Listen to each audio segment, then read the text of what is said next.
Oh,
Good morning, ladies and gentlemen.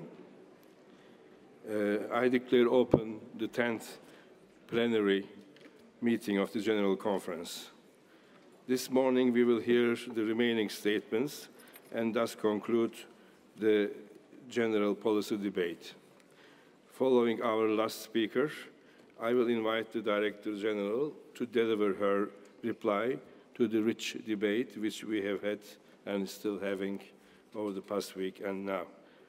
Before I go further, I would like to say that while the Afghani representative, Ambassador Siddiqui, was speaking, he received the news of yet another attack in Kabul, 12 deaths, including 3 children, but being the thoughtful person he is, he didn't say this to the General Assembly, not to demoralize anyone. At the same time, he also received the news of the passing away of a former Minister of Education of Afghanistan. So I found this duty-bound to share what he did not thoughtfully share with you. But of course, he was very sad to learn of an attentat terrorist in Afghanistan. Before we start with our list of speakers, I'm glad to inform the General Conference that Kiribati and Yemen now have voting rights for the rest of the session. I also wish to remind distinguished delegates that each national statement will be limited to 6 minutes. Representatives of intergovernmental organizations will have 3 minutes to address the conference. I thank you in advance for respecting this necessary time limit. I also wish to invite distinguished delegates to regulate their speaking speed. This will, so that we are enabled to better understand your speech. This will help greatly to facilitate the work of our interpreters. I now have the honor to call on our first speaker for this morning, who is His Excellency Mr. Patrick Jason Faber, Deputy Prime Minister and Minister of Education of Belize.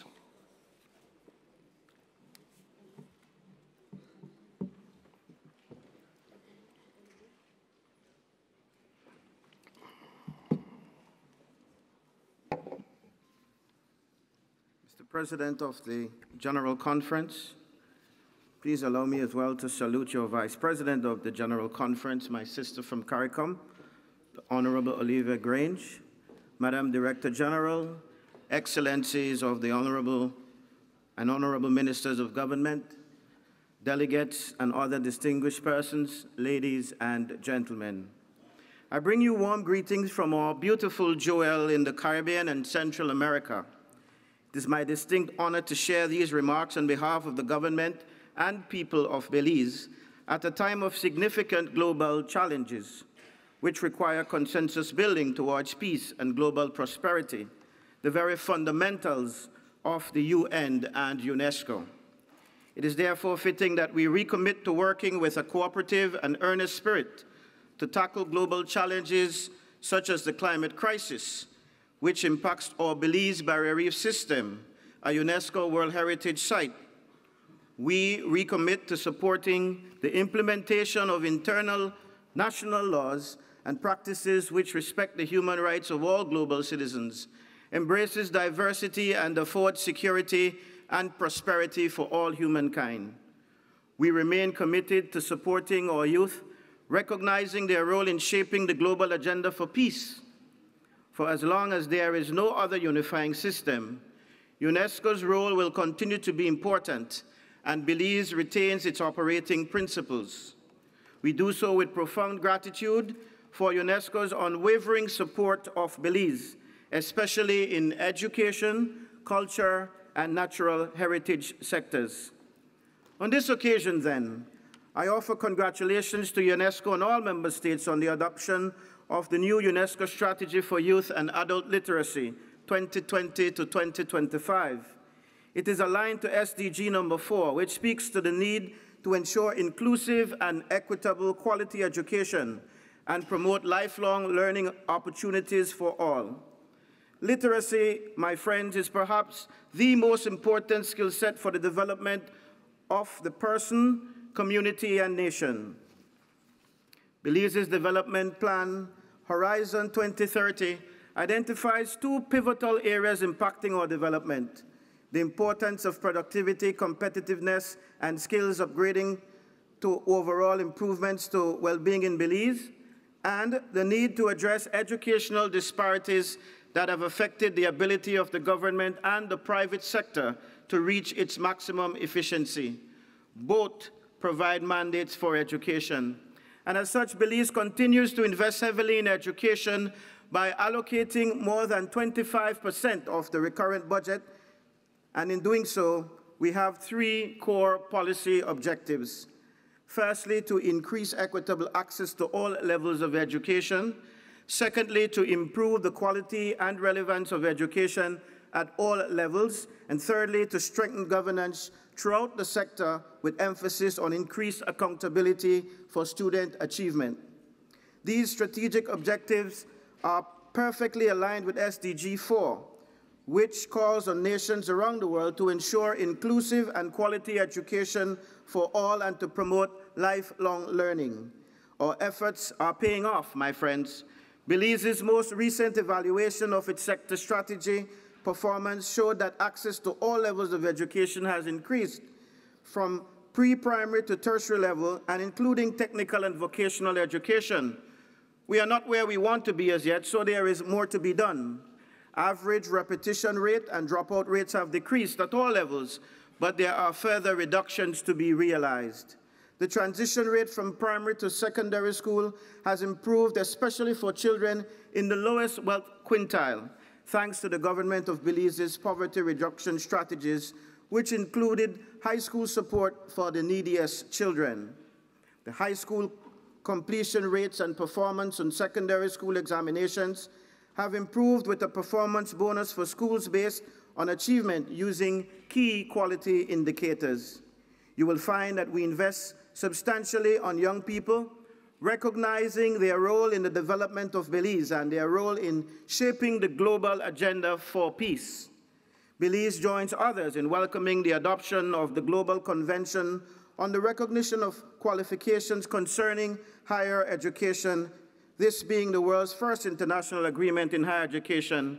In part, it will help people from all over the world to have their qualifications more readily recognized. Technology will play an increased role in our global communications, inclusion, and connectivity. Recognizing this, Belize's ICT and strategy in education, among other things, calls for the use of technology in promoting literacy and numeracy. The government of Belize, through the Ministry of Education, is implementing its ICT in education strategy, which seeks to transform education in Belize and forms a crucial part of the new sector strategy that will expand STEAM education and on inclusion of the arts.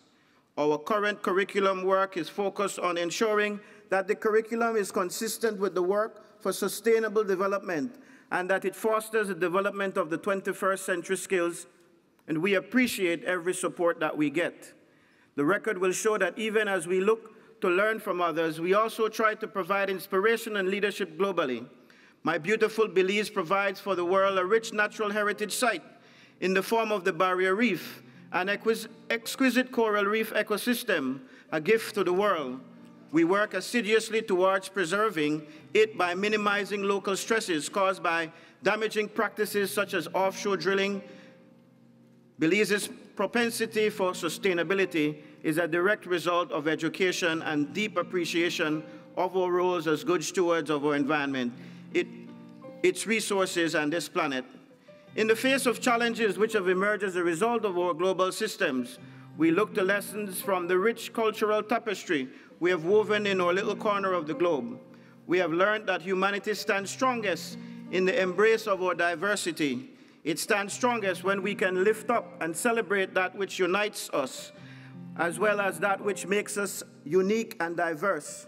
On this, the eve of the celebration of our arrival of the Garifuna people to Belize, a distinguished people whose culture in 2001 was recognized by UNESCO as a masterpiece of the oral and intangible heritage of humanity. Let us take a page from their book. Educate the youth, recognizing the role they will play in keeping peace and uplift that which brings out the best in all humanity. Belize therefore invests in its youth. It preserves its partnerships and seeks to cultivate new ones where values align. Our membership as a part of the Caribbean community has been important to us, as our full participation in SECA of Central America. Mr. President, we reaffirm our commitment to working through UNESCO to strive for lasting global peace and appreciate the efforts of fellow member states in doing the same. Thank you. Thank you, Your Excellency.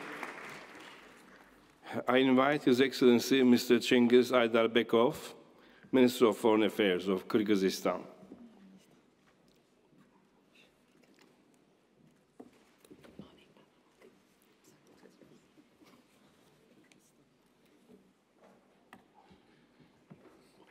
Morning.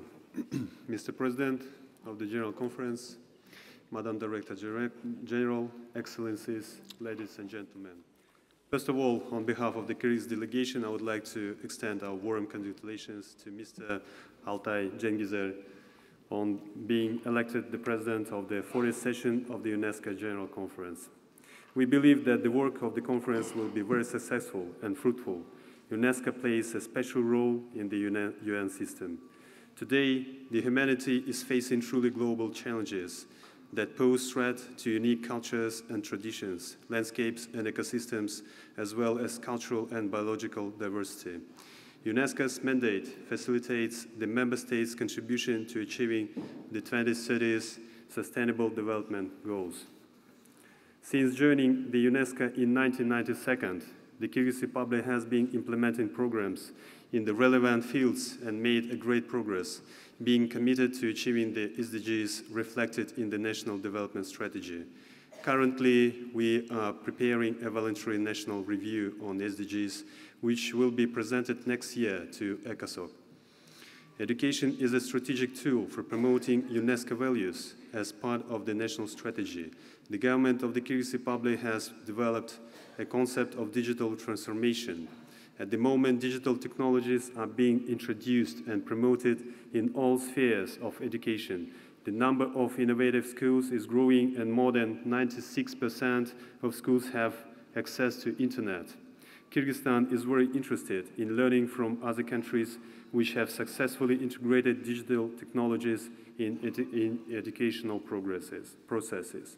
Excellencies, ladies and gentlemen, among the Central Asian countries, Kyrgyzstan is the only member of the Mountain Partnership. My country actively promotes inclusion of sustainable mountain development issues into the global agenda. With the support of the UN member states, the Kyrgyz Republic has established the Group of Friends of Mountainous Countries at the 74th session of the UN General Assembly. This group has an aim of improving cooperation between mountainous countries in achieving SDGs and safeguarding fragile mountain ecosystems. We would like to propose creation of a similar group among UNESCO member states and encourage all states that have mountain ecosystems to join this group and thus contribute to sustainable mountain development. Recently, the Kyrgyz Republic has ratified the Paris Agreement. Being a mountainous country, Kyrgyzstan experiences adverse effects of climate change, such as glacier melting and increasing number of extreme weather events, such as floods, landslides, and altered hydrological regimes of rivers. Acknowledging the utmost importance of water resources in the region, Kyrgyzstan emphasizes the need for sustainable use of water resources in close cooperation with other countries in the region. This cooperation can be fostered through strengthening academic exchange, networking, capacity building, raising awareness, and improving transboundary water cooperation. Kyrgyzstan prioritizes renewable and clean energy. Projects on hydropower will help meet needs for clean energy and will lay foundation for sustainable development. This year, the Kyrgyz Republic has joined the Global Green Growth Institute, Building a green economy in Kyrgyzstan is one of the key goals reflected in mid- and long-term strategic documents. In 2018, the Kyrgyz Republic is, in cooperation with partners, hosted the 4th World Mountain Forum in Bishkek. Taking into account unique biological diversity of the country, Kyrgyzstan has created and supports the National Man and Biosphere Committee. Within the framework of the UNESCO Global Geoparks Program, we created a National Geoparks Committee. Resilient and healthy ecosystems are the key elements of sustainable development. In this slide, our Republic has proposed holding a global snow leopard conservation forum that was hosted twice in order to draw attention to the preservation of snow leopard. October 23rd has been declared an International Snow Leopard Day, and the Global Snow Leopard and Ecosystem Protection Program has been adopted. We would like to express our intention in hosting another Global Snow Leopard Forum, and we invite all interested parties to attend it. Dear colleagues, Kyrgyzstan has created an effective model in safeguarding and promoting tangible and intangible cultural heritage. Here, I would like to highlight the World Nomad Games, a big international initiative that was conceived by the government of the Kyrgyz Republic in 2012 in order to safeguard cultural heritage of nomadic civilizations and to promote intercultural and international dialogue. The 3rd World Nomad Games in 2018, held under the patronage of UNESCO, granted by the Director General, Madame Audrey Azoulay. Excellencies, ladies and gentlemen, 2020 is a very important year for the World Gender Equality and Women's Rights Agenda. The global community will celebrate the 25th anniversary of the Beijing Declaration and the 20th anniversary of the UN Security Council's Resolution 1325 on women, peace and security. Kyrgyzstan was the first country in the Central Asia to adopt a law on gender equality and law on protection against domestic violence and to introduce gender quotas for parliament and other states' institutions. Kyrgyzstan reaffirms its commitment to promoting gender equality, which is a key element of sustainable future. Уважаемый господин председатель, от имени правительства Кыргызской Республики позвольте выразить высокое удовлетворение уровнем и результатами сотрудничества с ЮНЕСКО. Мы благодарны организации за оказанное содействие по всем направлениям программной деятельности. В свою очередь, Кыргызстан выражает готовность вносить свой вклад в деятельность организации путем активного вовлечения в работу ее органов и комитетов. Мы впервые выдвинули свою кандидатуру для участия в выборах в Исполнительный совет на 2019-2023 годы. В случае своего избрания наша страна намерена прилагать активные усилия для повышения роли ЮНЕСКО, а также для развития сотрудничества как с организацией в целом, так и с государствами-членами. В заключение позвольте заверить, что Кыргызская Республика продолжит развивать международное сотрудничество через культурный диалог, обмен опытом в областях компетенции ЮНЕСКО, которые служат инструментами поддержки устойчивого развития, укрепления взаимопонимания народов и поддержания мира и стабильности во всем мире. Благодарю за внимание.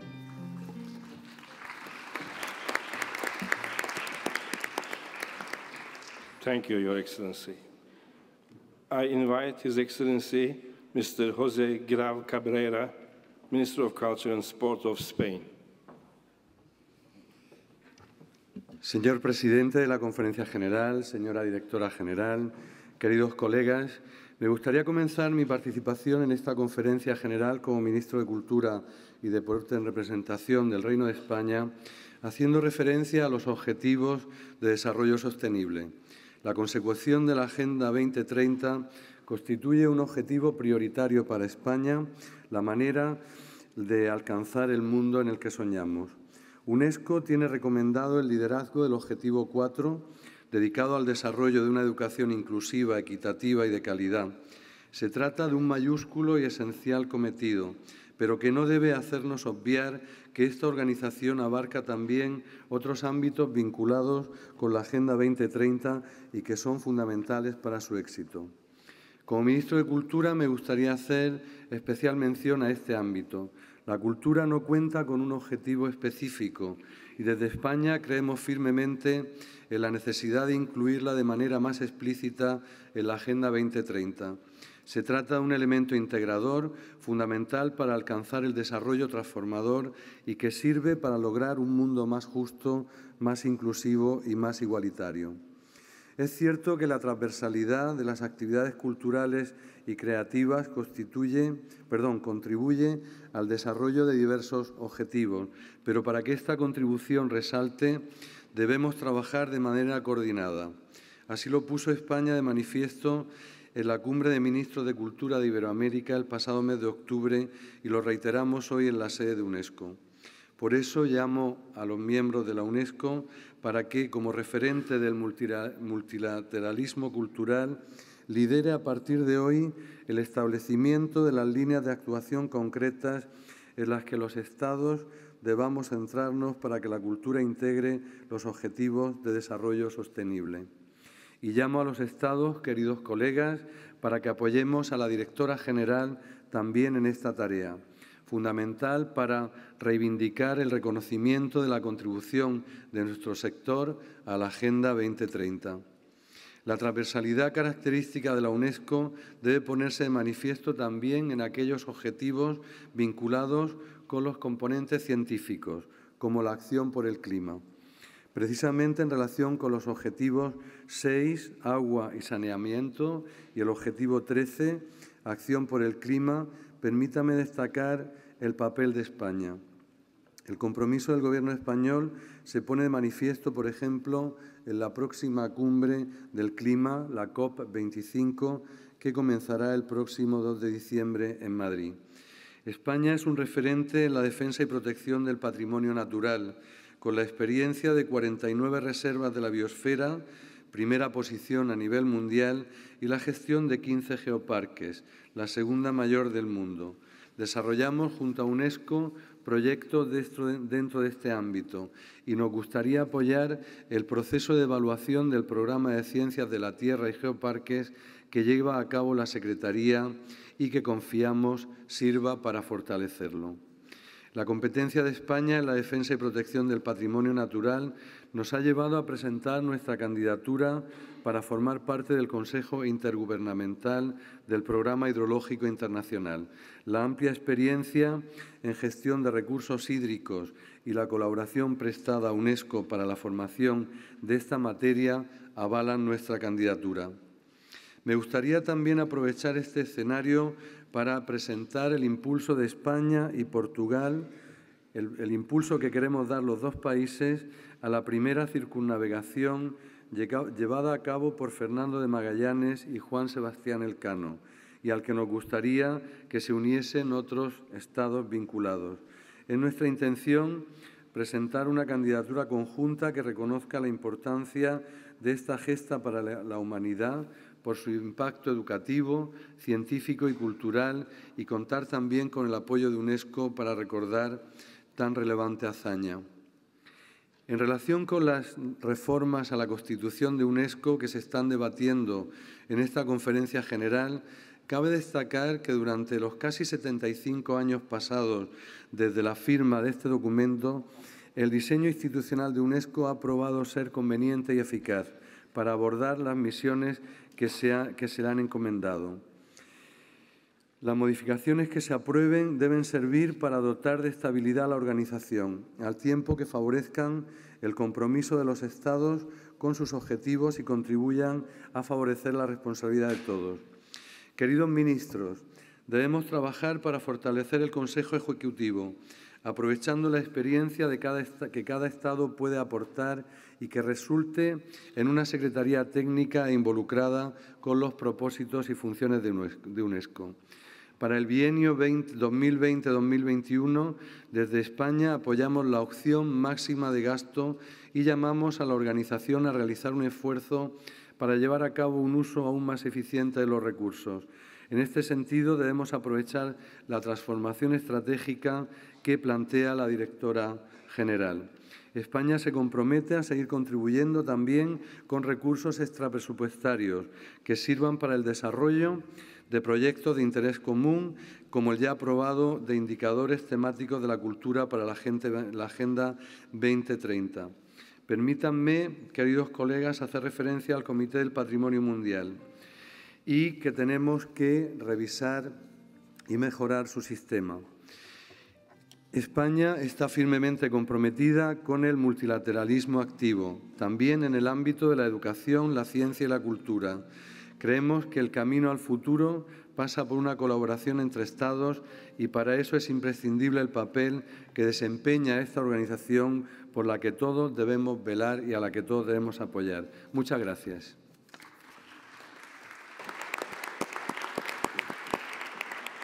Thank you, Your Excellency.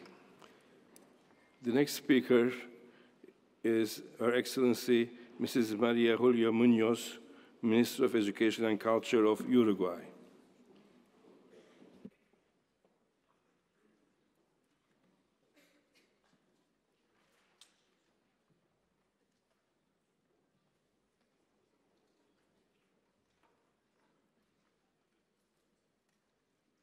Señor Presidente de la Conferencia General, señora Presidenta del Consejo Ejecutivo, señora Directora General, estimados delegadas y delegados. Quiero, en primer lugar, sumarme a las felicitaciones por la elección como presidente de esta 40ª Conferencia General y expresarle, señor Presidente, la colaboración de Uruguay en su importante tarea. Quisiera agradecer también a su predecesora, la embajadora Laui, por su contribución al éxito de nuestros trabajos en el bienio pasado. En este momento particular en la vida de la organización, el debate de política general nos permite reiterar el compromiso firme del Gobierno de Uruguay con la defensa del multilateralismo como pilar de la política exterior de nuestro país y, en especial, el rol de la UNESCO en cada uno de sus sectores para contribuir a la paz y el desarrollo sostenible a través de su visión humanista y su enfoque universal. Destacamos y apoyamos el rol de liderazgo asumido por la UNESCO como pilar del sistema multilateral para el cumplimiento de la Agenda 2030 para el Desarrollo Sostenible. En esta perspectiva, Uruguay ha asumido un rol comprometido integrando el Comité Directivo Regional de América Latina y el Caribe para el cumplimiento del ODS 4. Nuestro país avanza hacia la universalización de la educación inicial de niñas y niños de 3 años, garantiza la cobertura universal y obligatoria a partir de los 4 años hasta la educación media. Hemos duplicado las propuestas educativas técnicas y tecnológicas e impulsamos un programa de protección de trayectorias educativas para superar la desafiliación y repetición temprana durante todo el sistema.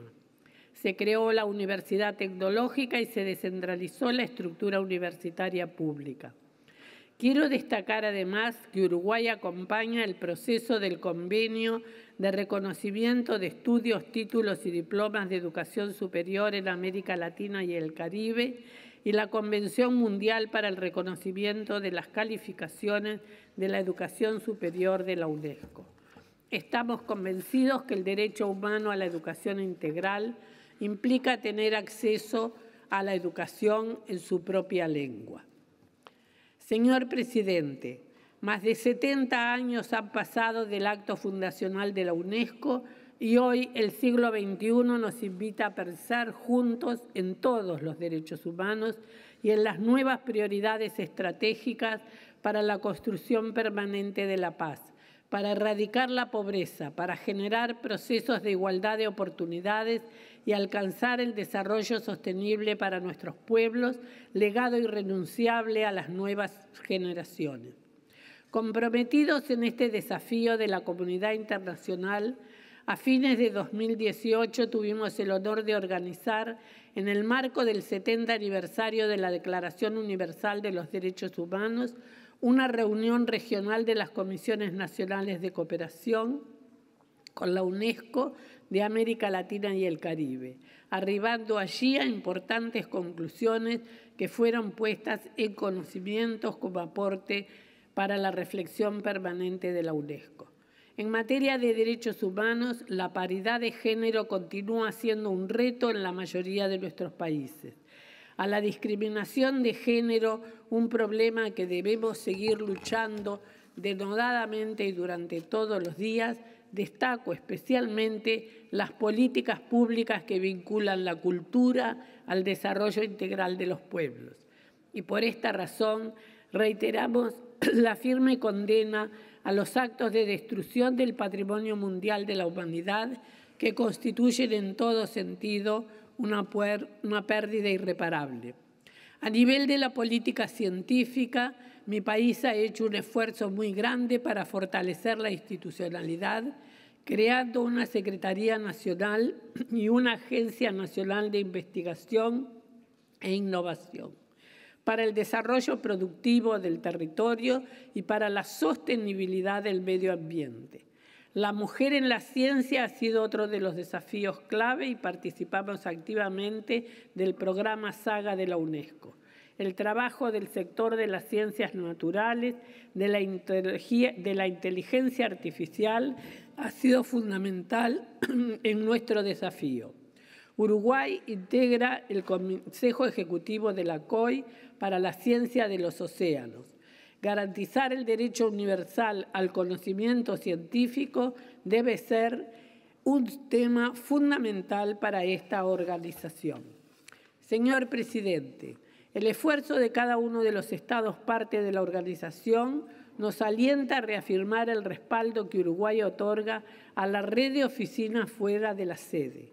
El trabajo de la organización en el terreno y en particular el respaldo al trabajo de la Oficina Regional de UNESCO de Ciencias para América Latina y el Caribe, situada en Montevideo, que este año celebra sus 70 años de vida, es para nosotros un gran compromiso con la región y es fruto del excelente trabajo que esa oficina realiza.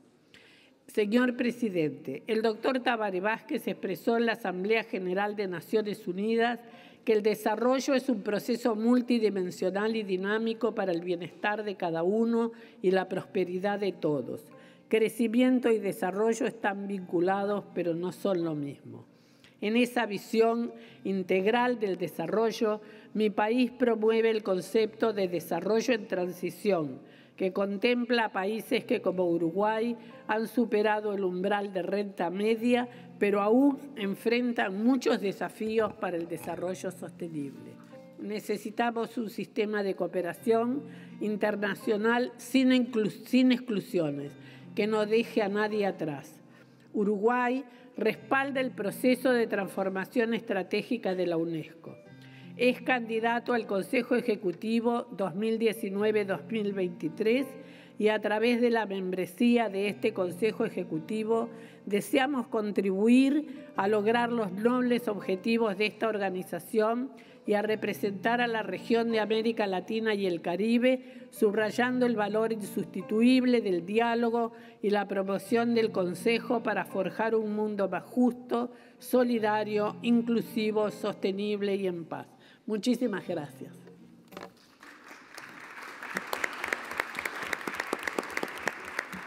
Thank you, Your Excellency. I invite Her Excellency Ms. Alauja Núñez, Minister of Indigenous Peoples of the Bolivarian Republic of Venezuela.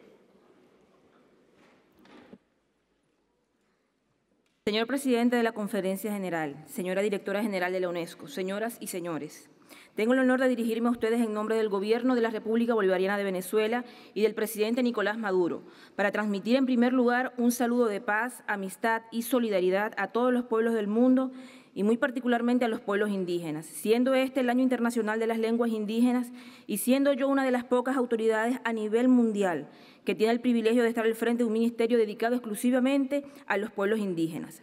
Jamaya Hiata, Walayú, Icata Jamone, Toti Hitahue, Akenamato. Un saludo en nuestros idiomas indígenas.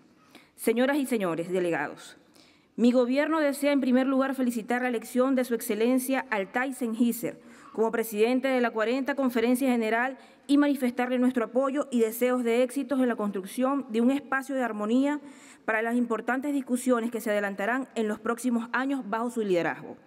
Venezuela se presenta nuevamente en este espacio para reiterar su compromiso con la promoción, el respeto y la garantía de los derechos humanos, particularmente en las áreas de educación, la cultura y la ciencia, y en el alcance de los Objetivos de Desarrollo Sostenible, compromiso establecido en el Plan de la Patria 2019-2025, en el cual quedaron explícitamente incorporados los objetivos de la Agenda 2030.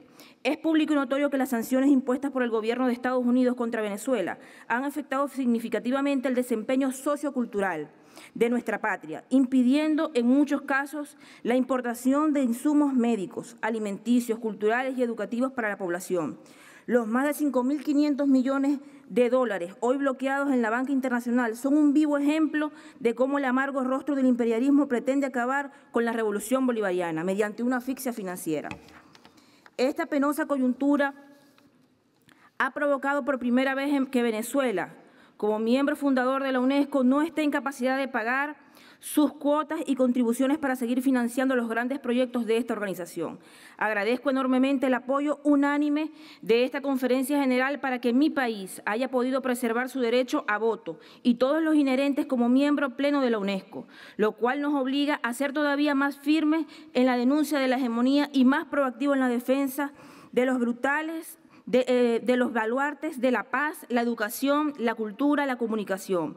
Por ello, por cierto, permítame, señor presidente, expresar nuestra condena al golpe de Estado contra Evo Morales, presidente del Estado Plurinacional de Bolivia. Señor presidente, frente a la tristeza y el desespero de las clases políticas que pretenden vernos fenecer bajo el yugo de la opresión, nosotros respondemos con alegría de quien sabe que el empoderamiento social y el apoyo popular son las mejores garantías para continuar avanzando.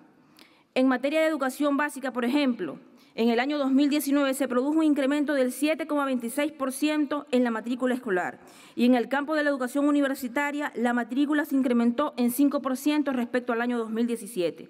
Aprovecho esta ocasión para agradecer a la directora general de la UNESCO por el nombramiento del nuevo director del Instituto de Educación Superior de América Latina y el Caribe, con sede en Caracas, que es el único centro de categoría 1 de la UNESCO dedicado a esta materia y con el cual estamos en vías de consolidar una mayor alianza de trabajo. En el año 2019 hemos también garantizado la dotación escolar de niños y niñas venezolanos, alcanzando a distribuir gratuitamente 5 millones de uniformes escolares y 4 millones de kits escolares. Venezuela sigue comprometida con fortalecer la temática de diversidad cultural, particularmente asociada a la cosmovisión indígena, para lo cual se han elaborado un conjunto de informes como etapa inicial para la creación del Museo para la Interculturalidad y los Pueblos Indígenas de Venezuela. Entre el 2018 y 2019 se llevaron a cabo 2.328 encuentros de diálogo intercultural desarrollados en las Casas de la Diversidad Cultural y se dio inicio al proyecto piloto El Patrimonio Cultural Inmaterial en Venezuela, en formato accesible a personas con discapacidad. Asimismo, Venezuela se encuentra a la espera de la próxima evaluación del expediente Programa Biocultural para la Salvaguardia de la Tradición de la Palma Bendita en Venezuela, que será tratado en diciembre de 2019, en la reunión del Comité Intergubernamental de Salvaguardia del Patrimonio Cultural Inmaterial. Señor presidente, permítame dedicar mis últimos párrafos al tema central de mi visita, los pueblos indígenas. Nosotros hoy podemos decir con orgullo que hemos sido reconocidos en 20 años de revolución gracias al comandante Chávez. Sobre esa base hemos procurado tejer relaciones de hermandad y solidaridad con otros pueblos hermanos a lo largo del continente. Este proyecto socialista le dio paso a la verdadera educación intercultural bilingüe, que ha apostado a la protección de nuestros idiomas, los cuales representan nuestra mayor riqueza. Ejemplo de ello es la creación de 1.962 escuelas interculturales y 65 nichos lingüísticos, espacios que nos han permitido la transmisión generacional de nuestros saberes y cultura, además de la creación del Instituto de Idiomas Indígenas. Justamente con motivo del Año Internacional de las Lenguas Indígenas, el gobierno venezolano realizó el lanzamiento de las cartillas en idiomas indígenas, resaltando particularmente el esfuerzo por continuar fortaleciendo y rescatando la lengua mapoyo. Finalmente, permítanme ustedes culminar mis palabras con un extracto del poema Guayú de la poetisa Isabel Ortega Hernández, oriunda de mi pueblo, que señala: me niego rotundamente a imitar lo indebido de otros pueblos, la palabra hostil de otros pueblos, la insana acción de otros pueblos, la esclavitud extraña de otros pueblos. Me reafirmo indígena libre, soberana, en mi propio espíritu, en mi propia idea, en el combate. Solo obedezco la ley superior de mis protectores espirituales en función de los pueblos indígenas del mundo entero. Muchas gracias.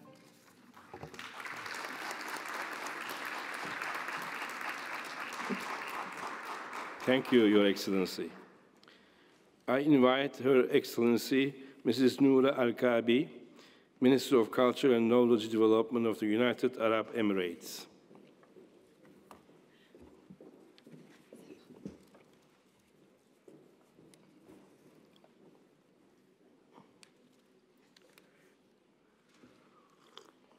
السيد رئيس المؤتمر العام لليونسكو، السيد رئيس المجلس التنفيذي، معالي المديرة العامة لليونسكو، أصحاب المعالي والسعادة، رؤساء وأعضاء الوفود، السلام عليكم ورحمة الله وبركاته.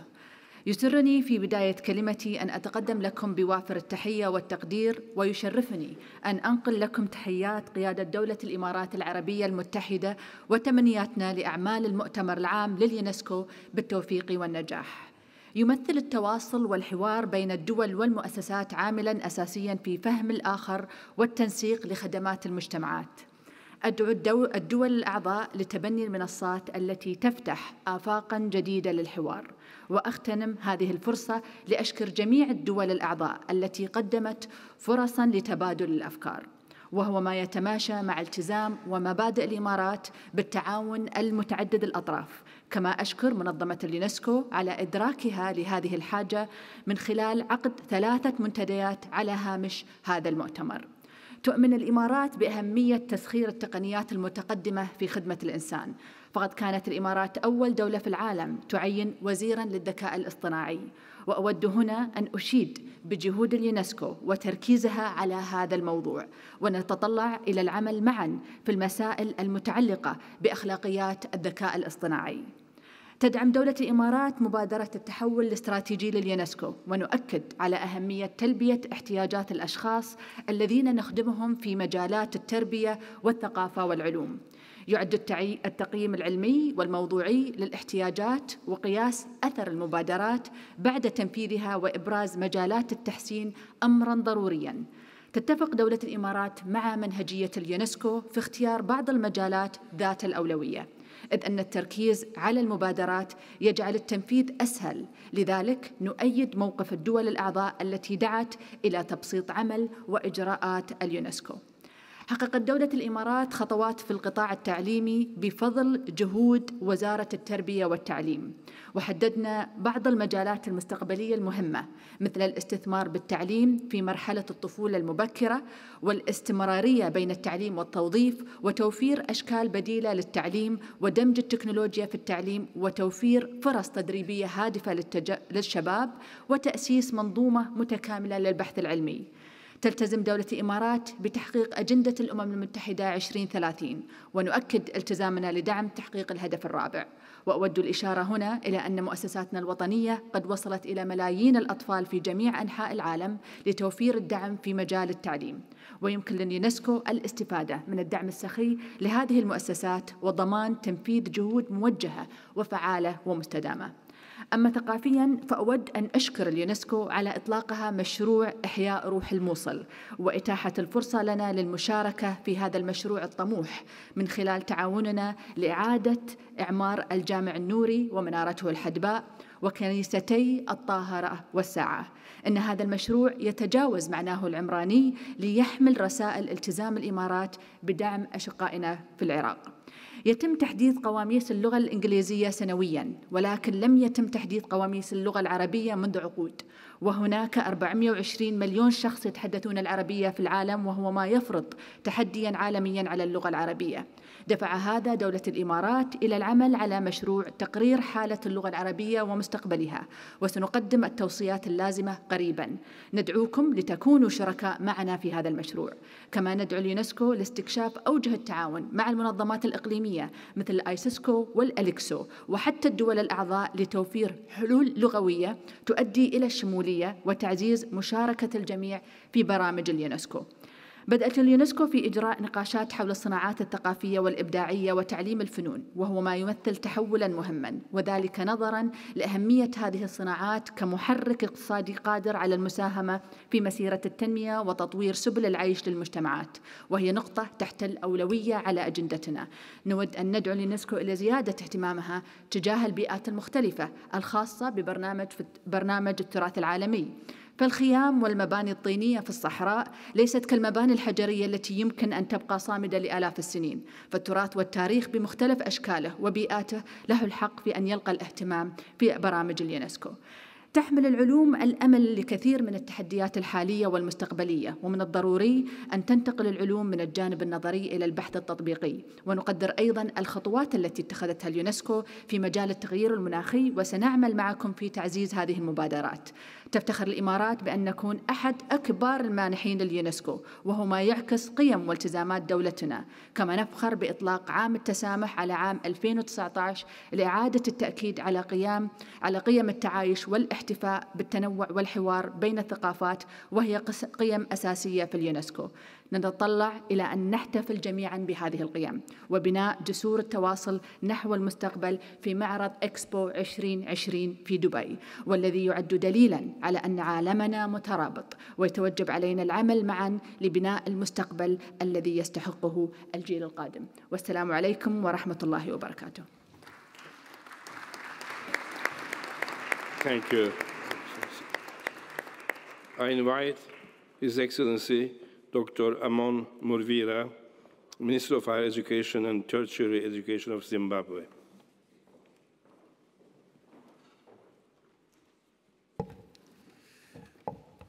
President of the General Conference, Chairperson of the Executive Board, our Director General, Your Excellencies and delegates, ladies and gentlemen. Mr. President, we wish to start by congratulating you on your election as President of this session. We wish you well in your assignment. My delegation and I recognize with great appreciation the sterling work being done by the Director General. We are grateful for the support of UNESCO rendered to Zimbabwe and other sister nations throughout the current biennium. We welcome the preparations that the DG has embarked on in preparing for the next medium strategy. On the issue of sustainable development goals, Zimbabwe wishes to say we support the 2030 agenda of the Sustainable Development Goals, and Zimbabwe will promote this and UNESCO's mandate by its belief in adherence to multilateralism and international law. In this case, Zimbabwe could achieve more if and when illegal sanctions are lifted by those who impose them on Zimbabwe. The commitment of Zimbabwe to SDGs is evidenced by our inclusion of the SDGs in the office of the President and Cabinet as the driver. The national budgeting process of Zimbabwe is guided by the SDGs. My delegation notes with appreciation the progress report on the strategic transformation of UNESCO. We urge the Director General to ensure that member states are apprised on developments at every stage in order to ensure ownership of the whole process. When it comes to education, Mr. President, my country has embarked on the transformation of the educational sector, and in this, we are at basic education, we are transforming our curriculum to a competence-based curriculum. We have also embarked on transforming the higher and tertiary education sector from an education that is based on 3 missions, which is teaching, research, and community service, which we call Education 3.0, to Education 5.0 that includes innovation and industrialization. This is based on our belief that this world will be transformed through a well-designed education system. Our driving philosophy for education is a heritage-based philosophy which says our innovation and industrialization will basically be based on the natural endowments that we have. In the natural sciences sector, we appreciate the support of UNESCO in making sure that we strengthen our STEM program, and one of our colleges through the UNESCO Korea Fund has been labeled ICT compliant, and we want to spread this to all our education institutions. Mr. President, Education 5.0 is providing a framework within which STEM education can be applied. We completely believe that education can only be the tool for industrialization and modernization. In the social and human sciences, Zimbabwe is seeking to eradicate poverty through promoting well-educated and skilled citizens underpinned by science, technology, and innovation.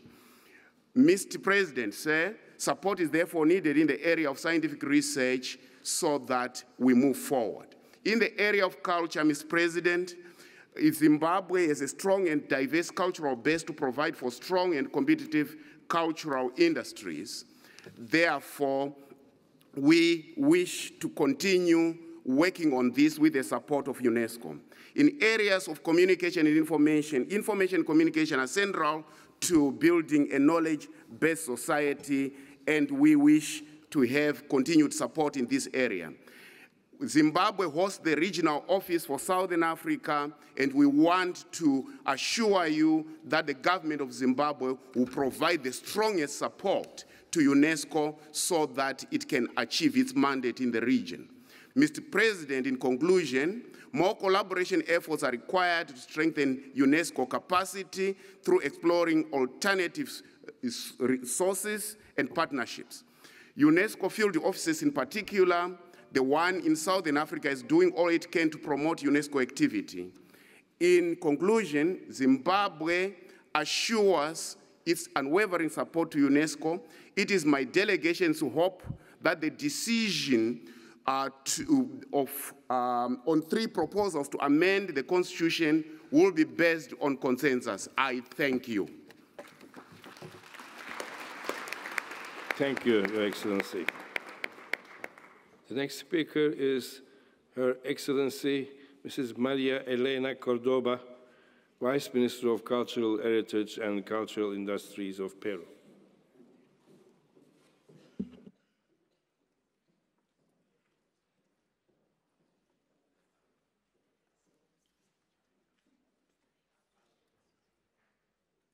Señor Presidente de la Conferencia General, señor Presidente del Consejo Ejecutivo, señora Directora General, autoridades, señoras y señores delegados. Permítanme en primer lugar transmitir el saludo afectuoso del Ministro de Cultura del Perú, el señor Francesco Petrosi. Es un gran honor representar a mi país en esta conferencia general y reafirmar el compromiso del Perú con los valores y principios que inspiran la labor de UNESCO. El Perú es a la vez un país antiguo y muy joven. Es un país que ha generado cultura desde hace milenios y cuyos creadores y ciudadanos contemporáneos continúan demostrando originalidad e innovación, inspirados en la complejidad y la sofisticación de sus sociedades ancestrales en un extenso territorio de gran belleza y diversidad. En lo que sigue aludiré principalmente a la cultura, mi sector de responsabilidad, pero no quisiera dejar de resaltar antes la importancia central para el Perú de la cooperación actual de UNESCO en el campo educativo. En particular, el proyecto de fortalecimiento de la formación, desarrollo y evaluación docente, vigente desde 2014 y renovado anualmente desde entonces, que está apoyando muy eficazmente la reforma promovida por el Ministerio de Educación del Perú para el mejoramiento de la calidad, la capacitación profesional y la consolidación de la carrera docente a nivel escolar, proyecto que esperamos se pueda ampliar en el futuro próximo para apoyar el complejo esfuerzo estatal de promoción de la excelencia de la educación superior, tanto universitaria como técnica, para el incremento de sus recursos y resultados en materia de investigación, innovación e internacionalización, entre otros temas. El propósito central del Perú actual es fortalecer el ejercicio de los derechos y las libertades culturales de cada individuo.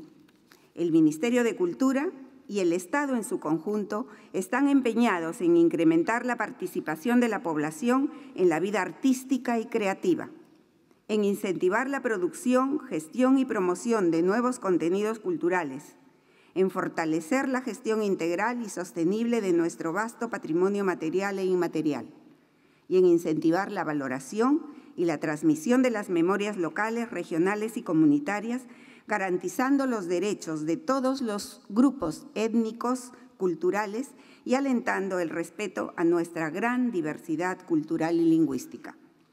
El Perú comparte plenamente la visión promovida por la UNESCO de que la cultura individual y colectiva es un elemento fundamental y vertebrador del desarrollo humano y, por tanto, es un componente central de los Objetivos de Desarrollo Sostenible que nos hemos propuesto alcanzar al 2030.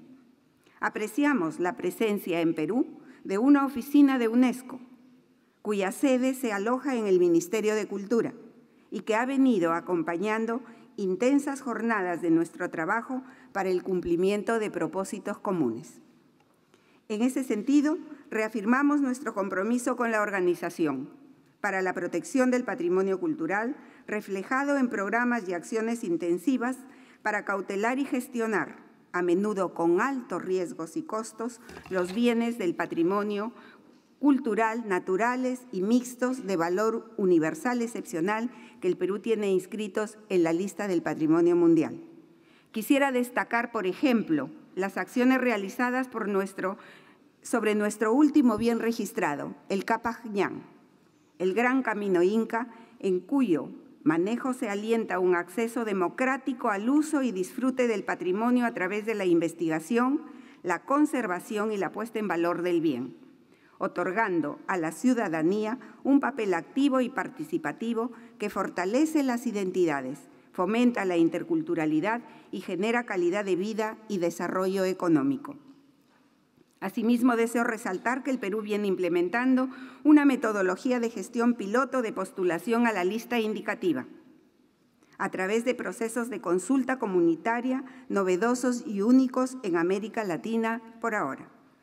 De otro lado, el Ministerio de Cultura procura transformar los monumentos arqueológicos en espacios de encuentro y reflexión para la comunidad, a fin de que la preservación del patrimonio arqueológico vaya de la mano con una exploración de la memoria, la identidad y la ciudadanía.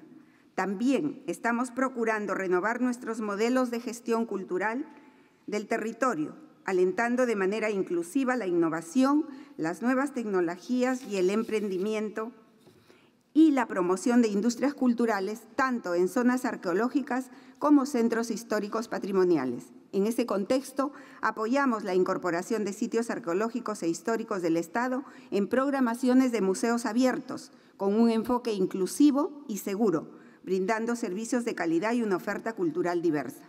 Igualmente quisiera subrayar la prioridad que atribuye el Perú para combatir el tráfico ilícito de bienes culturales, en cumplimiento de las leyes nacionales y de la Convención de UNESCO de 1970. Al respecto, me satisface anunciar la voluntad del Perú de convocar en el segundo semestre del próximo año, con motivo del 50º aniversario de la Convención, a un encuentro internacional de diálogo de expertos y altos funcionarios, a fin de diseñar un sistema integrado que permita a los Estados combatir eficazmente el tráfico ilícito de bienes culturales, además de avisorar mejoras tanto en materia de normatividad como de buenas prácticas nacionales e internacionales. Gracias. Thank you, Excellency. I invite Her Excellency, Mrs. Nina Obian-Korzinek, Minister of Culture of Croatia.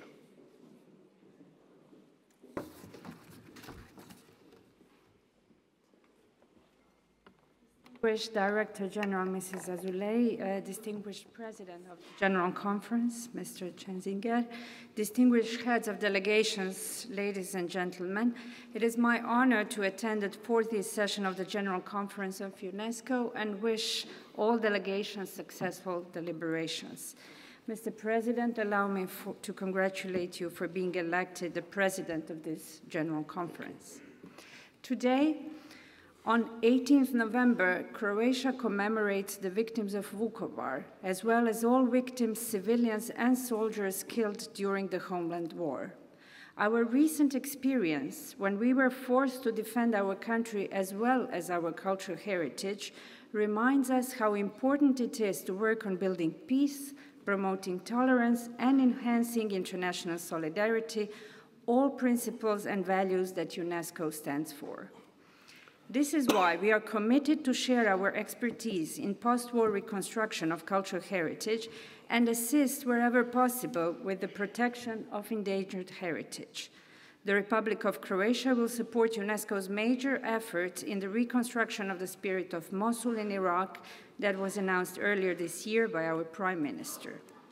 The Republic of Croatia supports the initiatives undertaken by UNESCO's Director General, Mrs. Azoulay, particularly the efforts related to the strategic reform and the financial consolidation of the organization. We wish to see a human rights-based approach in all sectors for the full mandate of UNESCO. In circumstances where the principle of multilateralism, the advocacy and protection of human rights are challenged, we expect UNESCO's leadership to be a strong and proactive voice, in particular in the field of right to education, freedom of expression, and safety of journalists.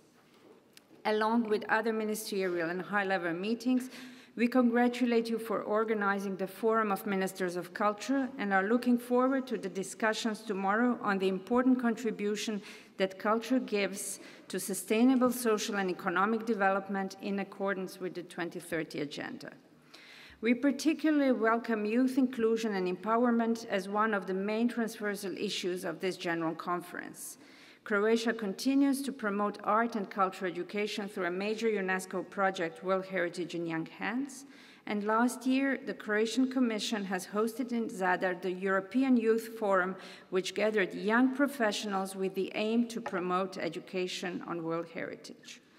We support the normative work of the organization, and particularly we place a great importance on the preservation of heritage and consider the Convention concerning the protection of world culture and natural heritage as one of the most valuable normative instruments on UNESCO. We are committed to the promotion of the 2003 Convention on safeguarding the intangible cultural heritage. We are encouraging the multinational nominations and are working with partner countries on presenting new candidacies. Through the International Center for Underwater Archaeology in Zadar, a Category 2 center under the auspices of UNESCO, we strongly promote the ratification and implementation of the 2001 Convention. Following the National Workshop on Risk Management of World Heritage Sites, the Republic of Croatia will in 2020, during our presidency of the Council of the European Union, host the Conference on Risk Management in Cultural Heritage. Although aimed at enhancing EU cooperation, the conference will feature initiatives and projects launched by different international organizations, including UNESCO. Following recent fire in Notre Dame or floods in Venice, as well as many other threats to cultural heritage, it is obvious why we need to intensify our collaboration internationally. Mr. President, when it comes to education, implementation of curricular reform for the Croatian government is the top priority, where we try to follow all priorities articulated in different UNESCO documents that we have adopted together within this organization. For the first time, a universal agenda adopted by all member states of the United Nations in 2015 recognizes the role of higher education to address critical issues and challenges of today's world. We are implementing the National Plan for Enhancing the Social Aspect of Higher Education with the aim to enable financial aid system for members of underrepresented and vulnerable groups. This year, the Republic of Croatia has also joined the CERN family as an associate member. In this context, let me stress that we are promoting research, science, and innovation throughout school curricula. We welcome Global Instrument for the Ethics of Artificial Intelligence, taking into account UNESCO's expertise in the field of science and technology, ethics and bioethics, as well as UNESCO's universal perspective and multidisciplinary approach. In the field of natural sciences, Croatian priorities are aligned with UNESCO's activities in the field of sustainable development, in particular ecology and protection of the environment, land and water, and biodiversity management strategies. As a Mediterranean country, Croatia has a special responsibility to the issue of water and the Adriatic Sea, where more complex measurements are carried out to protect our waters. At the end, as part of the efforts to build a modern, relevant, and forward-looking organization, we appreciate the work undertaken on recent initiatives aiming at better preparing UNESCO for the new and future challenges in the field of open science, future of education, artificial intelligence, landmark for a new and visionary UNESCO. We look forward to successful future cooperation, and thank you for your attention. Thank you. Thank you, Excellency.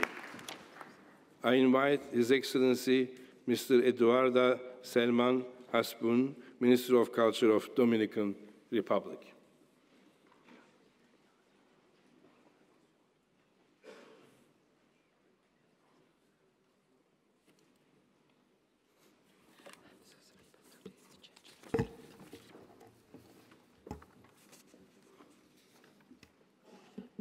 Excelentísimo señor presidente de la Conferencia General, señora directora general, señor presidente del Consejo Ejecutivo, señores ministros, embajadores, distinguidos delegados, señoras y señores.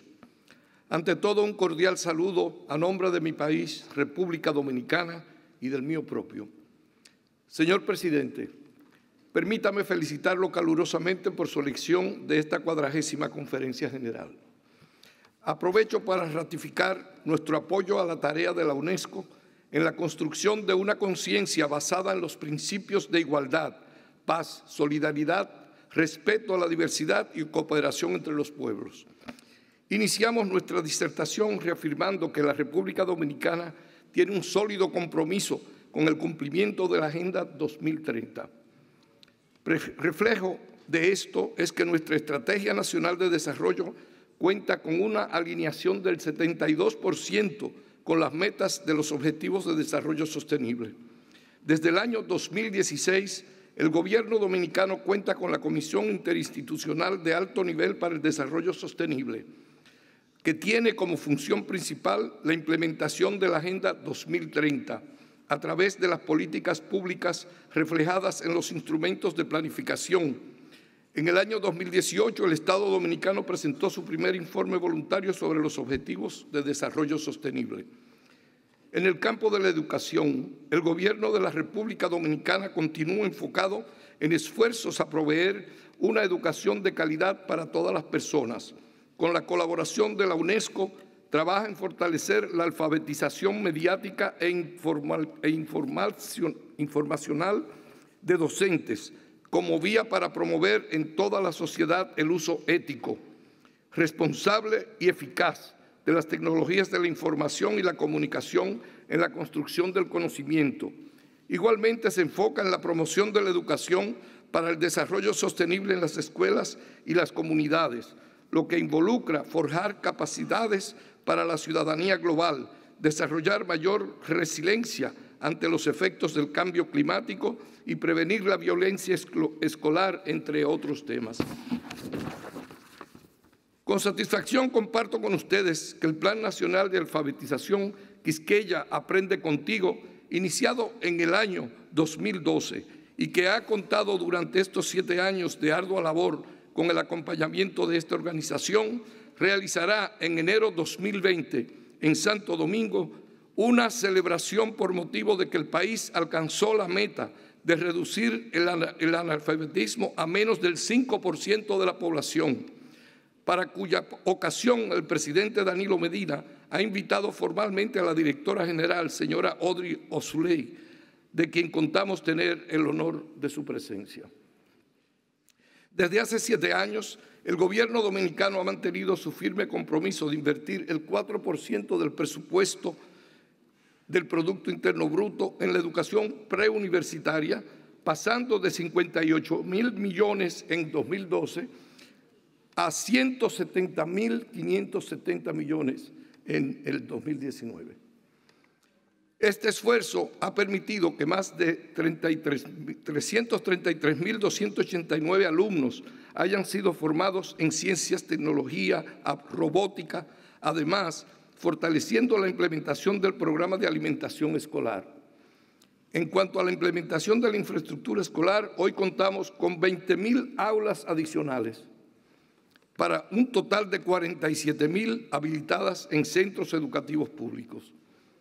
Con esta inversión hemos logrado la formación inicial de más de 12.000 nuevos profesionales de la educación por medio del programa Docente de Excelencia, en el cual aspiramos formar 20.000 profesores y profesoras con altos estándares de calidad. En materia de cultura, puede afirmarse que la República Dominicana mantiene su compromiso de colocar a la altura la cultura como motor del desarrollo sostenible en consonancia con el proceso de implementación de la Agenda 2030 que lleva adelante el país. Ejemplo de ello es la implementación de la iniciativa Arte 2030, creada por los colectivos de arte coordinados por el movimiento artístico Transitando República Dominicana, junto a la Comisión Nacional para el Desarrollo Sostenible, el Colegio Dominicano de Artes Plásticas y el Sistema de las Naciones Unidas en la República Dominicana. Esta iniciativa tiene el fin de construir alianzas en el marco de la Agenda 2030, dar voz a los colectivos de arte en el contexto de la ODS y no dejar a nadie atrás en el ámbito de la producción cultural.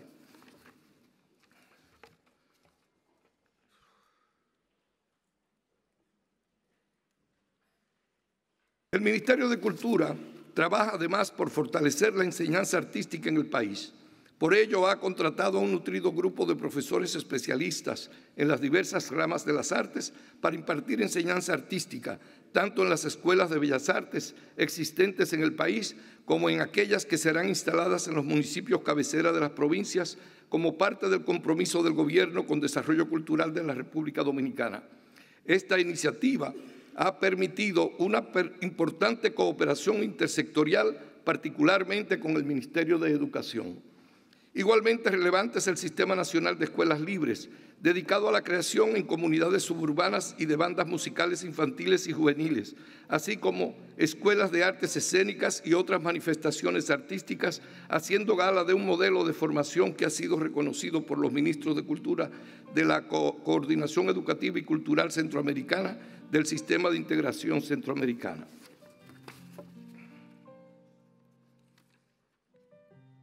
Valoramos y agradecemos la decisión adoptada por los países miembros de esta organización, donde el nadador dominicano y viceministro de Deportes Marcos Díaz resultó electo como presidente de la Convención contra el Dopaje en el Deporte. Igualmente aplaudimos la reciente adopción de un segundo ciclo del premio Juan Bosch, el cual no solo lleva su nombre, sino más bien su obra. El premio tiene por misión recompensar a investigadores que contribuyan de manera excepcional mediante sus estudios a mejorar el conocimiento y la comprensión sobre las problemáticas cruciales de la sociedad contemporánea y a reforzar la contribución en ciencias sociales para una mayor comprensión de los desafíos sociales actuales.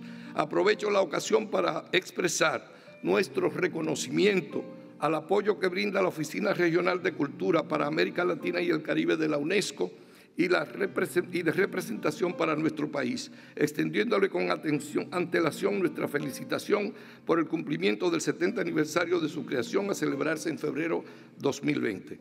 Expresamos también nuestra satisfacción por la entusiasta labor que lleva a cabo nuestra misión diplomática ante la UNESCO. Muchas gracias.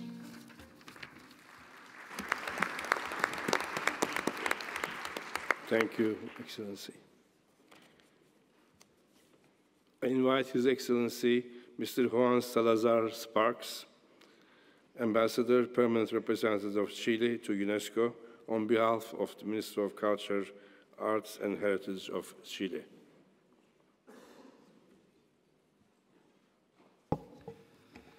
Señor Presidente de la Conferencia General, señor Presidente del Consejo Ejecutivo, señora Directora General, señoras y señores delegados. A nombre de mi delegación, permítame antes que nada felicitar al presidente por su elección. Asimismo, quisiera expresar a la Directora General, señora Audrey Azoulay, que Chile hace una evaluación muy positiva de su gestión al frente de UNESCO y que apoyamos su liderazgo para transformar la organización, focalizando sus áreas de interés y actualizándola a la dinámica de estos tiempos, que exigen mayor eficiencia en los métodos de trabajo y en el empleo de los recursos. Chile valora el trabajo que realiza UNESCO en la promoción de la cultura, la educación, la ciencia y el deporte, y en el desarrollo de programas, implementación de actividades en terreno, instrumentos normativos, formación de redes, incentivo a la creación intelectual, políticas públicas y su difusión. También compartimos los valores que UNESCO representa, cumpliendo un destacado papel en la defensa del patrimonio, de la libertad de expresión y en la defensa de la prensa e integridad de los periodistas. En estos tiempos globalizados somos testigos del gran avance de las tecnologías, del acceso ilimitado a la información, de la inmediatez de las comunicaciones y de los grandes progresos en investigación científica. Avanzamos a pasos agigantados hacia sociedades más tecnologizadas, robotizadas e Internet dependientes. Con el avance de la medicina gozamos de una mayor longevidad, con los efectos y desafíos económicos, demográficos y sociales que implican para nuestras sociedades. Sin embargo, estos niveles de desarrollo aún no benefician a todos.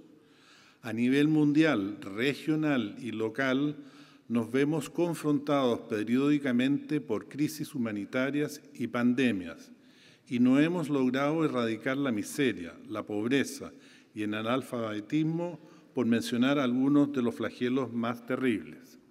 Además, los desastres naturales nos recuerdan constantemente la necesidad de enfrentar los efectos del cambio climático.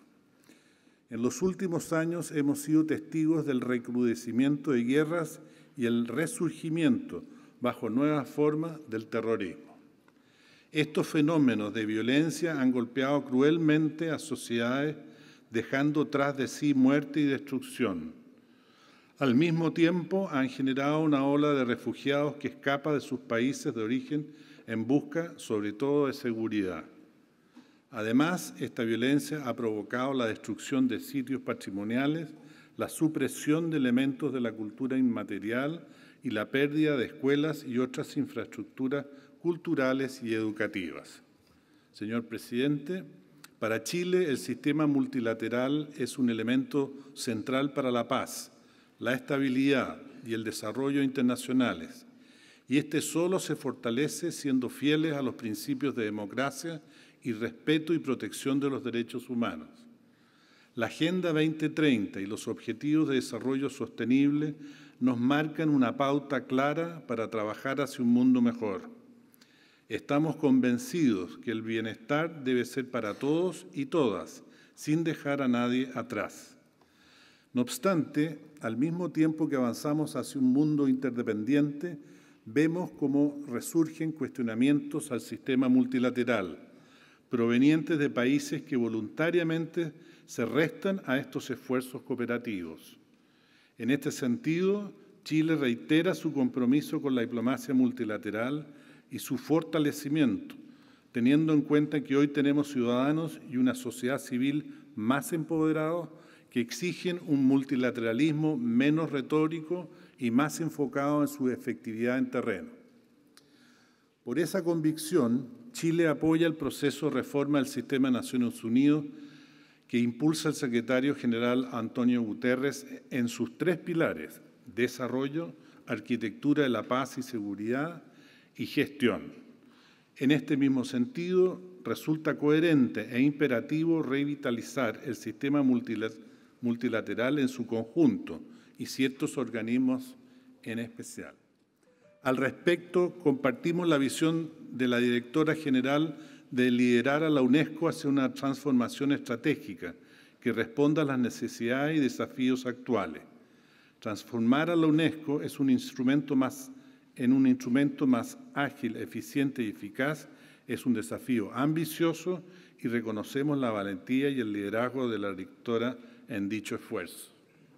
La complejidad y la magnitud de los desafíos que la UNESCO deberá enfrentar, sobre todo ante la situación financiera que vive la organización, nos obliga a transformarla para su fortalecimiento, en especial su capacidad de adaptación a los innumerables desafíos que plantea un mundo en constante cambio. El secretariado deberá contribuir con un liderazgo activo y firme en coordinación estrecha con los Estados miembros para promover e impulsar los cambios que se requieren para que la UNESCO cumpla adecuadamente su importante función normativa, prospectiva, generadora de ideas y articuladora de la cooperación internacional. Muchas gracias. Thank you, Excellency. The next speaker is His Excellency Mr. Alexander Bogdanovic, Minister of Culture of Montenegro.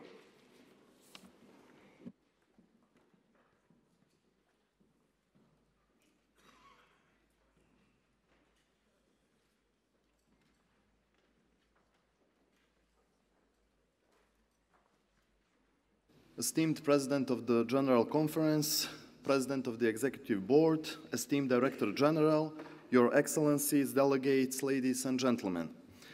Speaking at the 40th session of UNESCO's General Conference as the head of the delegation of Montenegro is a remarkable pleasure. The General Conference provides a unique opportunity for the presentation and understanding of individual policies of member states and allows us to create a global picture of the needs, aspirations and opportunities defined by our countries in those areas that are under the jurisdiction of UNESCO. I congratulate the newly elected chair, and in particular, I would like to praise the work of the Director General Azulé for her committed work in reforming our organization. Also, the Secretariat of the UNESCO deserves praises and gratitude, both from our national, but I believe also from a wider perspective. Excellencies, I consider that the plenary session's presentations and all other events which will take place during the 40th session of the General Conference shall be duly taken into account, and that the UNESCO will once again successfully offer a relevant multilateral framework to address all important issues in accordance with the key founding principles of UNESCO, which have been cultivated with dedication for more than 70 years. For us as the front-runners in the negotiation process, but as well as for the other EU candidates and potential candidates, strengthening ties between UNESCO and the EU and reinforcing cooperation with the European Commission when elected would also be a huge asset. We congratulate all the members for achieving consensus on the budget. We see this sign as an essential step in securing the outcome we desire from UNESCO. In the world which is facing an unprecedented crisis of leadership, UNESCO needs to remain our common bright face in the mirror. We have to show unity on conventional rights and obligations and mutual respect. Montenegro firmly believes that today's challenges can be solved by reinforcing and promoting multilateralism as a concept of shared values. We would like to encourage additional coordination with different multilateral fora with the aim of achieving goals in the fields of rule of law and promotion and protection of common values.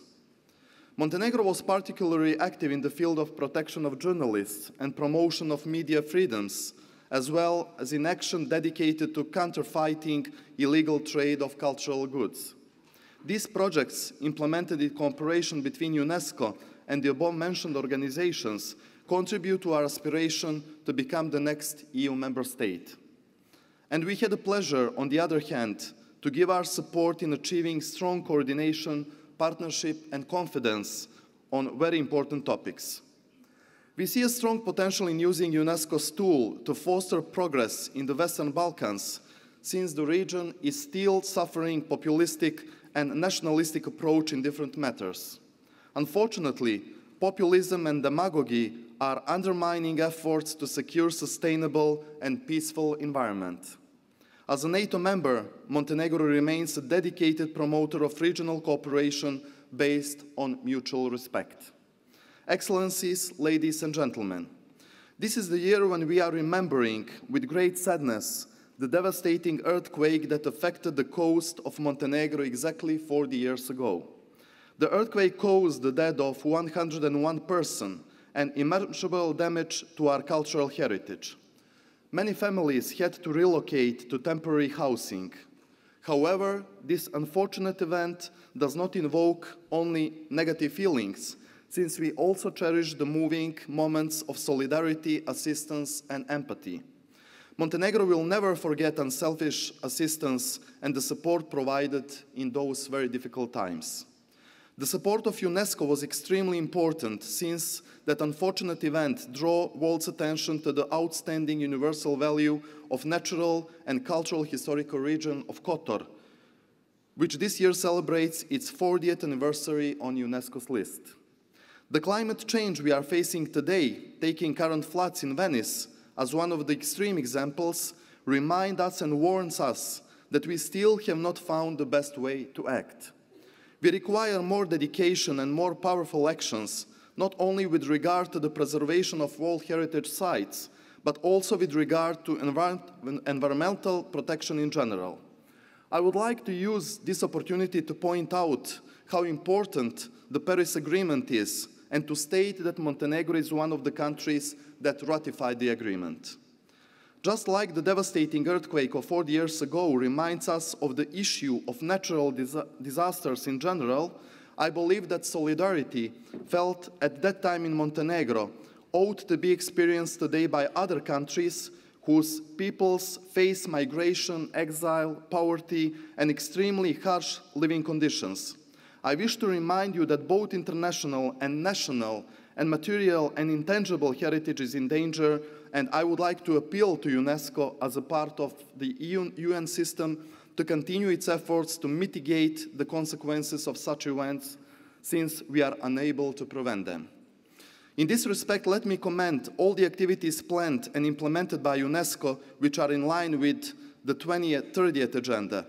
We are particularly grateful and happy to witness an important increase on these lines. Excellencies, dear colleagues and friends, please allow me to express my sincere gratitude to the UNESCO Regional Bureau for Science and Culture in Venice and their antenna in Sarajevo, which continuously provide a unique platform for programming regional and friendly cooperation between countries of Southeastern Europe. Modern times impose new challenges, which are ever more complex and diverse. However, with the development of science and the improvement of the system of education and culture, we have access to innovative solutions and creative ideas that bring all of these areas together, making UNESCO a unique, diversified system in which all links contribute to the basic guideline principles, which is building peace in the minds of men and women.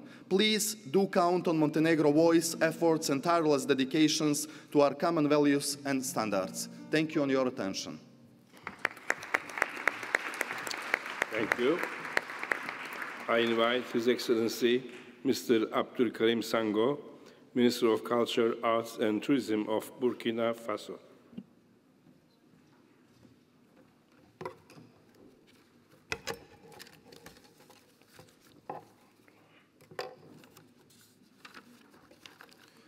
Monsieur le Président de la Conférence Générale, Monsieur le Président du Conseil exécutif, Madame la Directrice Générale, Mesdames et Messieurs les chefs de délégation.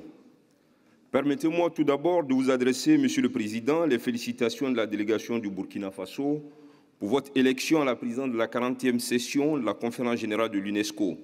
Nos vœux de plein succès à nos travaux sous votre présidence. Mesdames et Messieurs, le Burkina Faso se réjouit de l'excellence de ses relations avec l'UNESCO, dont la contribution dans la mise en œuvre des objectifs de développement durable est indéniable. C'est le lieu pour moi de vous remercier, Madame la Directrice Générale, pour votre vision des réformes tendant à redynamiser notre organisation. Après 3 années de mise en œuvre du Plan national de développement économique et social, référentiel national de développement pour la période 2016-2020, le Burkina Faso a présenté un rapport national volontaire sur les ODD, couvrant la période 2016-2018 au forum politique de haut niveau du Conseil économique et social des Nations Unies en juin 2019.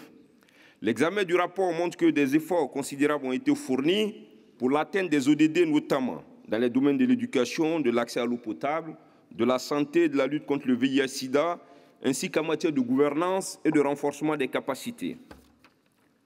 Mesdames et Messieurs, malgré les progrès accomplis dans la mise en œuvre des ODD, le Burkina Faso reste confronté à de nombreux obstacles d'origine externe et interne, au sein desquels la question sécuritaire. Le Burkina Faso a en fait l'amère expérience avec la spirale de violence à travers les attaques récurrentes dans diverses zones stratégiques qui endeuillent des familles, augmentent le nombre de personnes vulnérables, entraînent des déplacés internes, désorganisent le système éducatif et sanitaire, annihilent les efforts de développement économique. En un mot, notre gouvernement se voit ainsi contraint de mobiliser plus de ressources pour lutter contre une guerre bête et injuste qui nous est imposée, le terrorisme. La nation burkinabé, le peuple, tous unis derrière le gouvernement, reste déterminés pour éradiquer le terrorisme sur notre territoire. Notre résilience face à diverses épreuves a été démontrée tout le long de notre histoire. Il en sera de même face au terrorisme. Mesdames et Messieurs, si nous sommes membres d'une même communauté internationale, c'est dans ces moments difficiles que les États amis doivent manifester plus de solidarité pour nous aider. Il ne faut pas se méprendre sur la nature exacte de la lutte contre le terrorisme. Ceux qui nous attaquent sont contre l'avènement d'une société de démocratie, de liberté et du savoir partagé pour tous. Il s'agit là des valeurs chères à l'UNESCO. Le Burkina Faso se félicite de la nouvelle approche du budget fondé sur un cadre budgétaire intégré, englobant non seulement le budget ordinaire, mais aussi toutes les sources qui participent au financement des programmes de l'UNESCO en vue de leur mise en œuvre efficace. Concernant la priorité Afrique et l'égalité des genres, le Burkina Faso apprécie l'engagement de l'organisation sur ces 2 priorités et encourage leur mise en œuvre efficace à travers des initiatives concrètes, particulièrement en ce qui concerne la priorité Afrique. Dans le domaine de l'éducation, le Burkina Faso apprécie positivement la part du budget alloué au programme éducation, ainsi que l'attention particulière accordée à l'enseignement supérieur. Ma délégation se félicite de l'adoption déjà, au sein de la commission éducation, de la Convention mondiale sur la reconnaissance des qualifications sous l'égide de l'UNESCO, qui vient renforcer la Convention régionale africaine que le Burkina Faso a ratifiée en 2018 et dont les instruments de ratification ont été déposés auprès de la directrice générale le vendredi dernier. Afin de parer aux conséquences du contexte d'insécurité dans le domaine scolaire, où l'on enregistre 1818 écoles fermées qui affectent 265 143 élèves, le Burkina Faso s'investit dans le renforcement du dispositif de l'éducation en situation d'urgence et compte sur l'appui des partenaires comme l'UNESCO. Ainsi, 552 écoles sont rouvertes depuis cette rentrée. C'est le lieu d'exprimer la reconnaissance de mon pays, bénéficiaire du projet norvégien sur la question des enseignants, dont l'impact positif mérite d'être renforcé et pérennisé. Au titre des sciences, le Burkina Faso salue la création et l'appui au programme fondé sur les sciences, facteurs de développement intrinsèque de l'homme et de son environnement.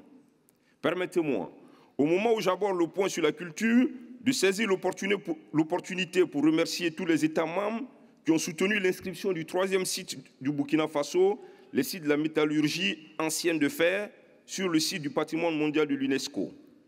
En outre, ma délégation est reconnaissante à l'UNESCO pour ses appuis multiformes qui ont permis, entre autres, le succès du 50e du FESPACO, ainsi que l'opérationnalisation du Centre régional pour les arts vivants en Afrique à travers le secrétariat de la Convention de 2005 relative à la protection et à la promotion de la diversité des expressions culturelles. Pour venir à bout des phénomènes comme le terrorisme ou toutes les autres formes d'extrémisme violent, la culture nous semble être l'arme la plus redoutable et la plus efficace. Notre gouvernement a entrepris une série d'actions dans ce sens grâce à l'accompagnement du PNUD qui nous permet de réaliser des séries de grandes conférences régionales sur la contribution de la culture à la lutte contre l'extrémisme violent.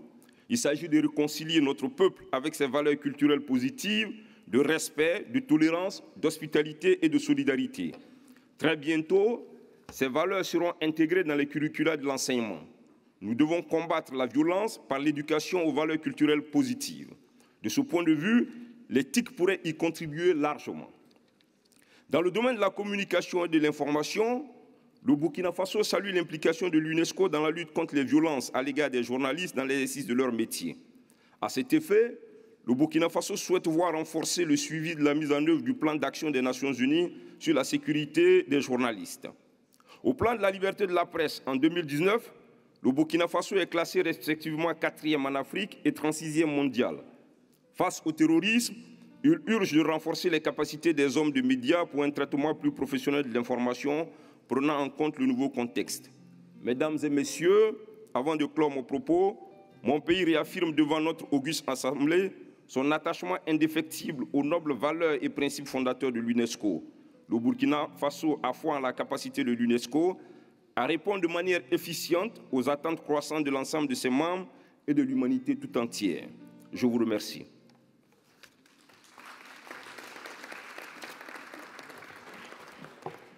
Merci, Votre Excellence. I invite Her Excellency Mrs. Madia Al-Shaibani, Minister of Education of Oman.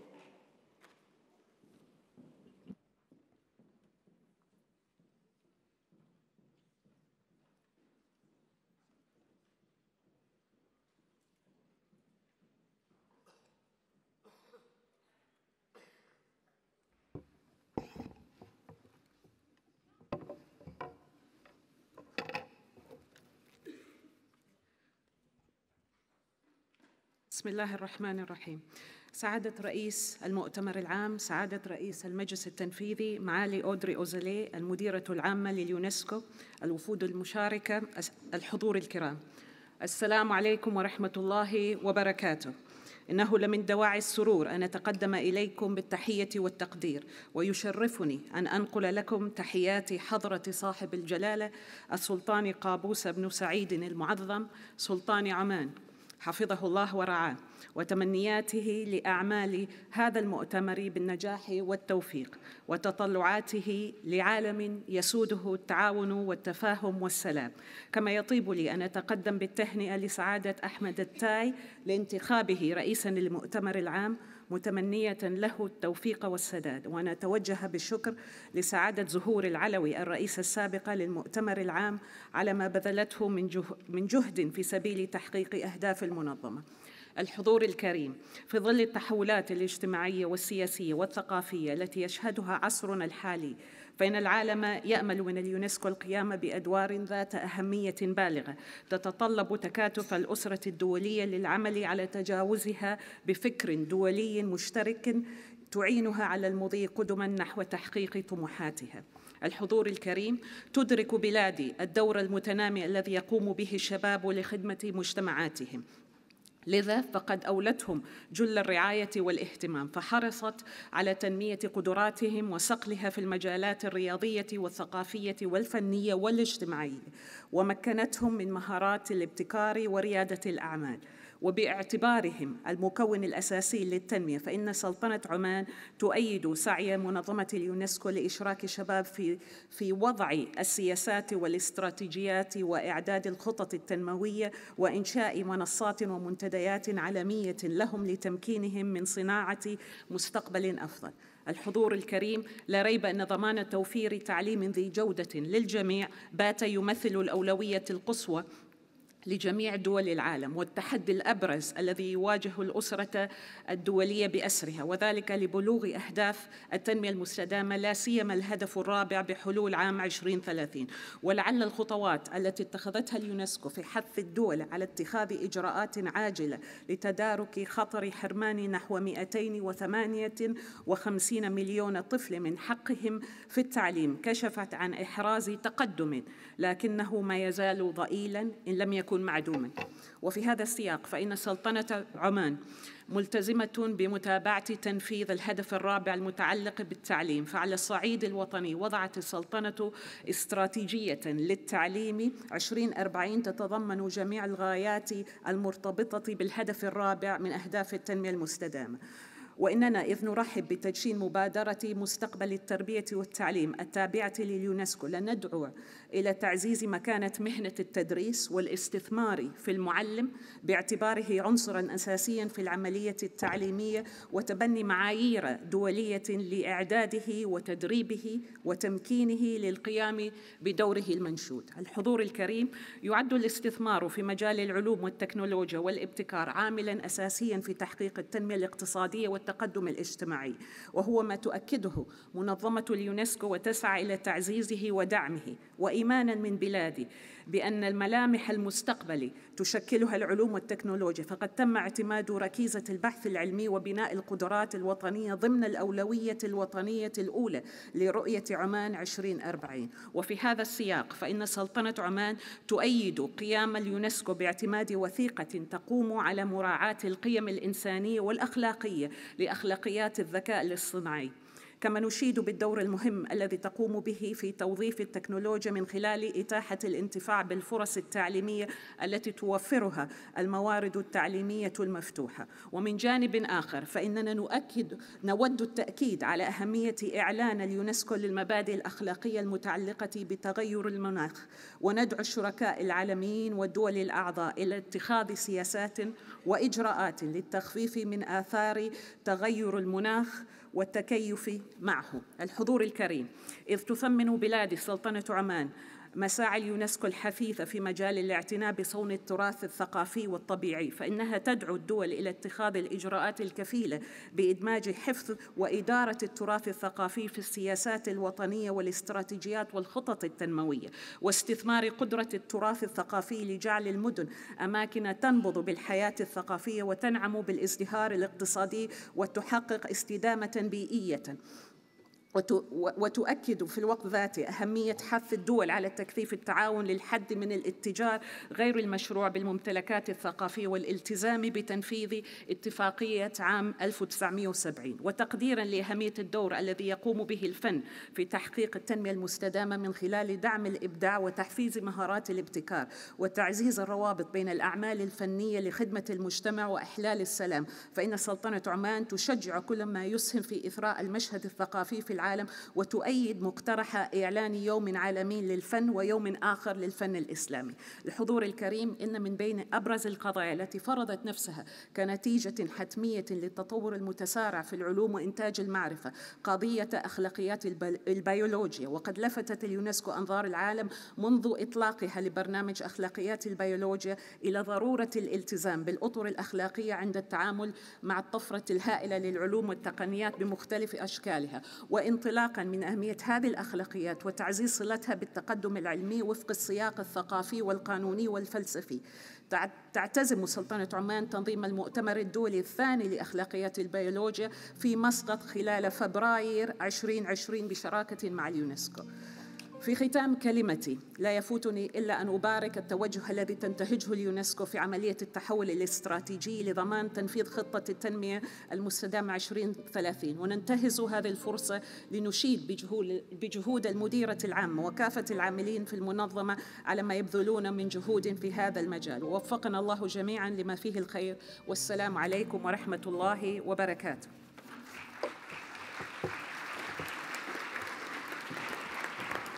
Thank you, Excellency. I invite Her Excellency, Mrs. Conchita Ernesta Javier Sortane, Minister of Education and Human Development of Mozambique.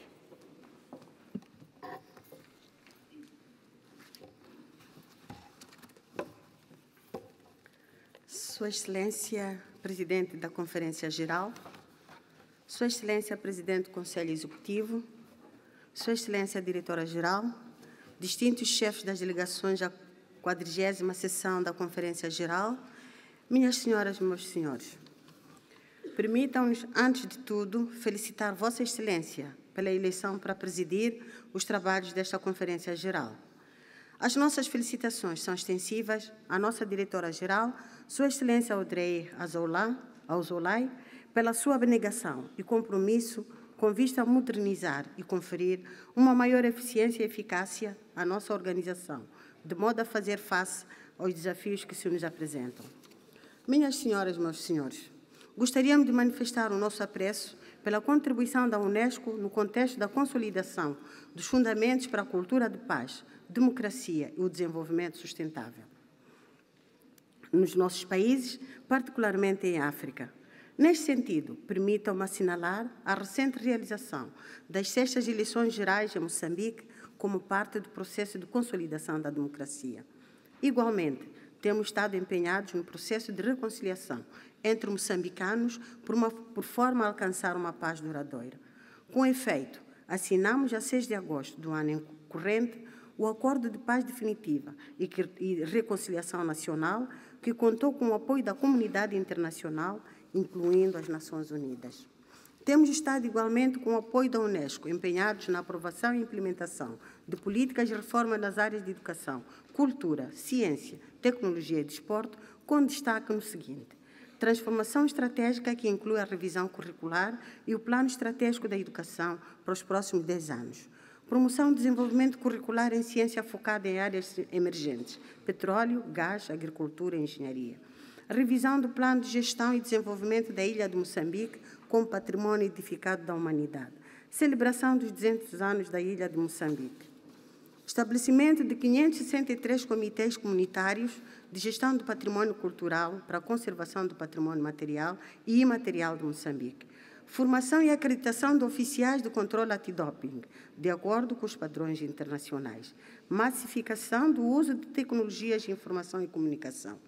Senhor Presidente, minhas senhoras e meus senhores, Moçambique subscreve integralmente a necessidade de uma transformação estratégica na UNESCO em alinhamento com a posição comum africana que defende a reconfiguração do sistema das Nações Unidas em geral, de modo a corresponder à realidade geopolítica atual, com ênfase especial para a representação adequada dos países em desenvolvimento, em particular do continente africano. No âmbito da prioridade África da UNESCO, gostaríamos de sugerir a importância de se estabelecer indicadores mesuráveis por forma a facilitar a avaliação e monitoria do grau de sucesso das ações empreendidas. No contexto das alterações climáticas, o nosso país vem prestando o seu modesto contributo e nos regozijamos com a contribuição e atribuição pela UNESCO das Ilhas Quirimbas como reserva da biosfera e reiteramos o nosso compromisso para alargar a cobertura dessas áreas para 25% do território nacional. Chamamos a atenção para a necessidade da contínua conscientização dos jovens para a apropriação da agenda ecológica como única via para a sustentabilidade do nosso planeta comum. Em Moçambique, nós dissemos, juventude é seiva da nação. Neste contexto, saudamos a iniciativa da UNESCO, no sentido de envolvimento dos jovens, na liderança de questões ligadas às mudanças climáticas, considerando que os jovens deverão ser os principais atores neste processo. Permitam-nos agradecer a contribuição da UNESCO nos processos atinentes à reabilitação e restauração das infraestruturas de patrimônio culturais, devastadas pelos recentes ciclones Idai e Kenneth, que não só assolaram nas zonas centro e norte do nosso país, mas também Malau e Zimbábue. Esta situação exigiu esforços adicionais aos moçambicanos e ao seu governo na mobilização de apoios para a reposição dos danos na rede escolar de todos os níveis de ensino e garantir a manutenção das aulas nas escolas. As necessidades de recuperação total estão estimadas em cerca de 200 mil milhões de dólares americanos nas 7 províncias afetadas. O processo de recuperação requer uma intervenção inclusiva e sustentável, por forma a tornar as comunidades mais coesas e resilientes a futuras intempéries.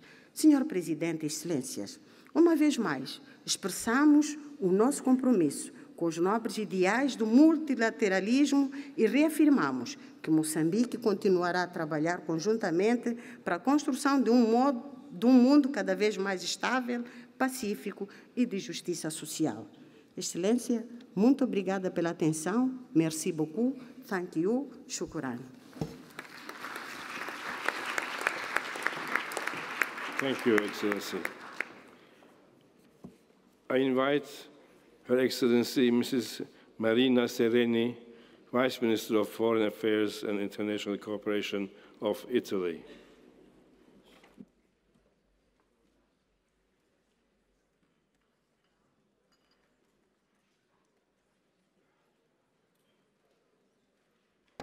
Mr. President of the General Conference, Mr. Chairperson of the Executive Board, Madam Director General, Excellencies, ladies and gentlemen, dear colleagues, the General Conference represents a unique opportunity for all member states to reflect on the importance as much as on the activities and role of UNESCO.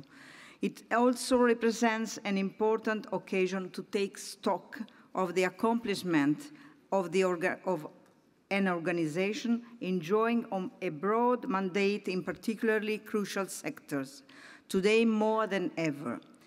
In this regard, Italy will stand ready to support the Director General's commitment to renovate the organization and make it even more apt to face the huge challenges of today's world: education, science, culture, communication. The three letters of the UNESCO acronym have become the indispensable alphabet for interpreting and governing a fast-changing world. A world in which globalization has coincided with the dematerialization of many processes, of production, of exchange, of communication, but also, unfortunately, with increasing inequalities and at national and international level. The resulting crisis of political representation threatens to question the very concept of democracy.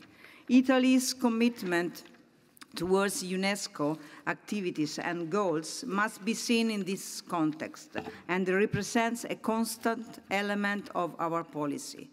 It reflects the conviction that culture matters and plays a fundamental role in our lives. Culture, besides being an essential element of our identity, is also a pillar for sustainable development and driving force of economy. In Italy, it represents almost 7% of our GDP and 1.5 million jobs. Indeed, culture matters also in international relations. Dialogue, pluralism, and respectful approach towards different cultural identities are part of our history. Not only is this attitude important as a part of our cultural diplomacy, but it is also a fundamental component of diplomacy in general, which is the art to engage in mutual understanding and to reject one-sided ways of thinking. This is why investing in cultural cooperation is crucial to Italy's foreign policy. This means, first and foremost, cooperating for the preservation of cultural heritage and for the promotion of cultural diversity. Mr. President, almost 60 years ago, in 1960, the UNESCO Director General, the Italian Vittorino Veronese, launched the ambitious Abu Simbel Rescue Project. It was a great success, which significantly contributed into making UNESCO much better known to the world.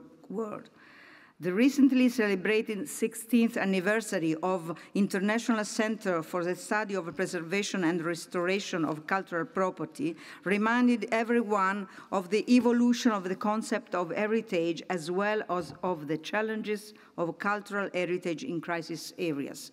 The destruction of cultural heritage, notably by terrorist groups and organized criminal networks, is a sorrow reality, and this requires concrete action by all. These actions enjoy now a sound legal framework after the adoption of UN Resolution number 2347 of 2017, which Italy has directly contributed to promoting. In parallel, we have promoted together with UNESCO the Unite for Heritage Task Force, currently operating in Iraq, as well as supporting the initiative Revive the Spirit of Mosul. In this field, let me also recall the International School of Cultural Heritage, which recently started its activity in Rome. Mr. President, the images coming from Venice remind us of the threats to world heritage posed by climate change. Along with Venice, hundreds of World Heritage sites, biosphere reserves, or geoparks are facing the adverse effects of extreme weather events. Through the dramatic experience of Venice, we want to give the voice to all those expressions of our common heritage that are threatened and cannot reach the front pages of newspapers. Climate change is having a direct impact on the cultural identity of communities and their socio-economic resiliences, threatening the stability of the social fabric and ultimately international security. 2 years ago, in this same room, we adopted an addendum to the UNESCO strategy on the protection of culture in emergencies to include disasters caused by natural and human-induced hazards. Italy has been instrumental to achieve such result. Other countries like Greece, that I thank, have launched initiatives on cultural heritage and climate change. Italy, with all interested member states, is ready to work with UNESCO on a specific action plan on climate change and cultural heritage for sustainable development and resilience. Our Minister of Culture will take part tomorrow in the Forum of Culture Ministers to share our concerns and to our concrete proposal. Mr. President, the community in Venice and in all endangered World Heritage sites around the world are asking us to act and to act rapidly. I call on all member states not to deceive them. Italy, finally, fully aligns with the statement which will be delivered on behalf of the European Union. Thank you for your attention. Thank you. I invite Honorable Mr. Richard Hyde Menke, Deputy Minister for Education of Nauru.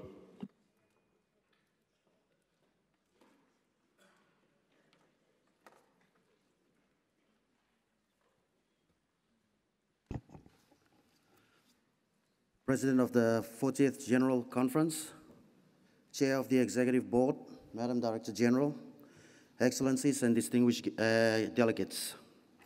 I'm delighted and honored to be representing my country, Nauru, in presenting my statement today at this 40th UNESCO General Conference. In Nauru, we say, E kamuri omo ya kamimimak. Kind greetings to you all. Mr. President, Nauru's land area is a mere 21 square kilometers and lies 57 kilometers south of the equator, a single island surrounded by the vast Pacific Ocean. An island that is very much like my neighboring islands where the impact of climate change can be seen. Soon my people will face the same aftermath of carelessness and negligence and a fate that will see displacement and homelessness of many, to describe the least grim scenario. I hear the clamor of my fellow colleagues and other regions voicing their respective issues within this auspicious wall, each trying to combat the feeling of not being left behind. What is involved in this simple yet complex mantra of leaving no one behind? As an island nation, I know my people are resilient, but it is more than resilience of one, for it involves dynamic force of will to help those who need to be empowered further for future sustainability of its people. It is about representation and hearing the other's voice. It is about caring and sharing. My children of today has evolved away from the culture and manner of my people of yesterday. As I stand here, I epitomize a new phase of my world may need to in order to survive. Stamina, youthfulness, new ideas and transformation based on culture that may be seen as restrictive and cautious about innovation and modernism. A culture of traditional knowledge and courtesies. As I stand here, I have fears, for I face uncertainties and challenges. As I recognize that to be heard, I need to change. But to change, I need unrelenting support. I want my people to engage in a society where technology, information, climate mitigation, etc. is surpassing all things. Hence, I envisage a paradigm shift in Nauru culture and its education system, curriculum, teaching pedagogies, to enable my young people to learn to adapt to the ever-changing environment and to represent themselves on the international stage to be heard in a non-violent and proactive voice. We as leaders are battling alongside our people to relearn about themselves through the introduction of vernacular, Nauruan study, and knowing one's identity for future sustainability. At such a gathering like this, we are tasked with learning survival skills in the global world for future sustainability. Mr. President, it is a reflective time for all of us. We are continually reflecting on the evolving definitions of quality education, sustainable development, ethics, and encouraging inclusivity under the umbrella of how best can UNESCO help or improve its services. On the other hand, what are we doing as member states to help ourselves? Furthermore, how can we help UNESCO help us? UNESCO has the mandate of peace building. We have at the community level, especially at school level, the mandate for peace building through anti-bullying initiatives and like-minded programs. Positive initiatives are being introduced through sports, health, and well-being, and other activities that encourage peace and equality as seen through the involvement of both genders. Peace building can also be seen in the integration of asylum seekers into our schools and community at large. The demands facing UNESCO's overarching objective are many, and these aspirations will simply be lip service if the wheel of UNESCO's vehicle goes around faster and the gap between societies broadens. In the Pacific context, we will ask ourselves, who missed the bus? Nauru has benefited from UNESCO support in field of pre-service teacher education, cultural dialogue, policy development, literacy development for out-of-school youth, TVET skills development for unmotivated and at-risk students, an exchange of cultural talent among artists, to name a few. We commend UNESCO's Category 2 Center for their development program that they have shared with our people. More importantly, the UNESCO Cluster Office in Apia has provided well for our needs and can only further our progress with equitable provisions of budget and personnel. Nauru continues to seek assistance in breaking barriers that harvest stereotyping. For instance, increased number of local male teachers and more women in parliament and in leadership positions, and developing strategic and responsible leaders. Mr. President, I have stated a lot of how UNESCO has helped my nation. I have also stated the areas for future assistance. I have yet to answer the question of how can we help UNESCO help us. I reiterate that I, the Pacific Islander, should be empowered. Empowered being the key word through representation. Having a voice is empowering, and we all have the right to represent ourselves given the opportunity. Mr. President, let my voice not only be a babble of tongues in this multitude. We say, Tubakar, thank you very much, and God bless you all.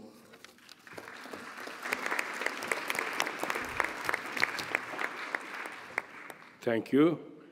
I invite Mr. Pavlos Paraskeas, Director of the Cultural Services of Cyprus.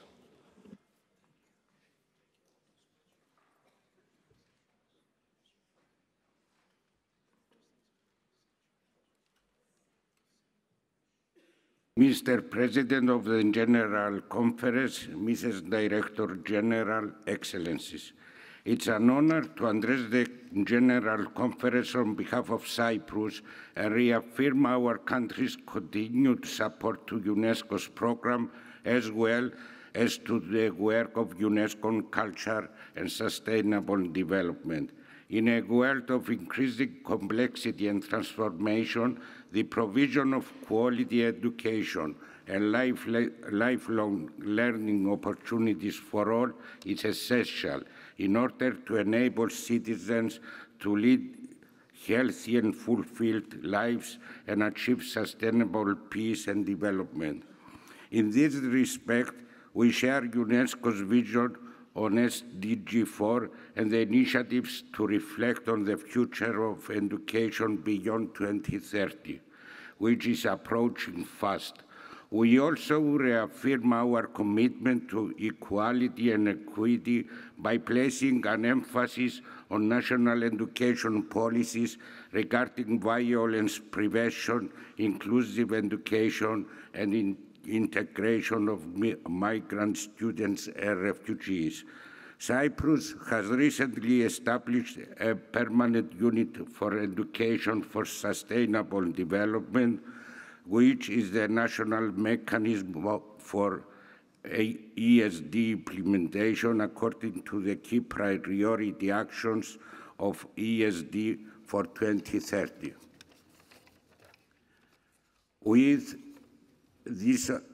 With that opportunity, I am pleased to announce that Cyprus, in cooperation with the United Nations Economic Commission for Europe, will host in November 2021 the 9th Environment for Europe Ministerial Conference, including the 3rd high-level meeting of education and environment ministries. These two back-to-back high-level ministerial conferences will operate as a platform amongst countries, organizations, and stakeholders for mobilizing policies, exchanging ideas, and establishing partnership networks that will ensure and strengthen the ESD objectives nationally, regionally, and internationally. Heritage and creativity lay the foundations for vibrant, inclusive, and prosperous knowledge societies, and UNESCO is well placed to give policy advice on the safeguarding of our heritage, as well as on fostering creativity and the diversity of cultural expressions. Strengthening the cultural sector and broadening cultural participation bring tangible values to the people, and this should be at the core of UNESCO's programs.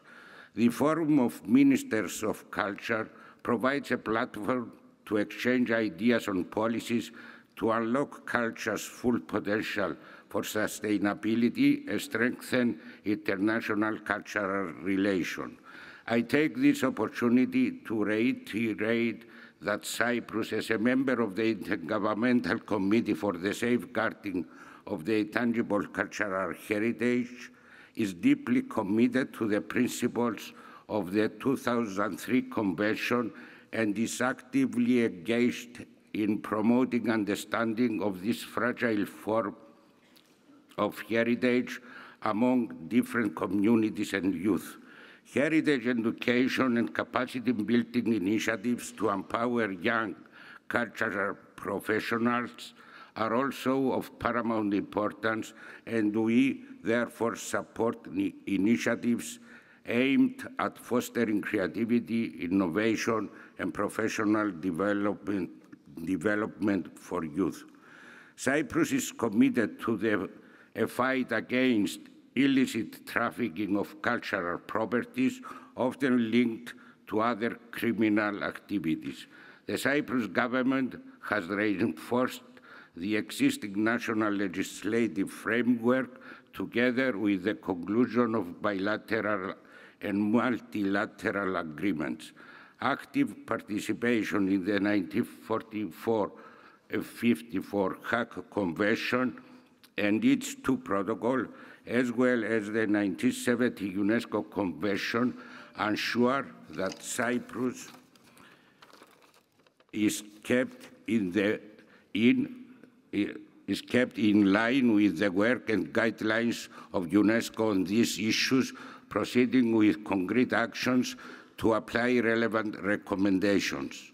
Coordination and cooperation within and amongst source countries and the goodwill of market countries are necessary in all efforts to combat illicit trafficking.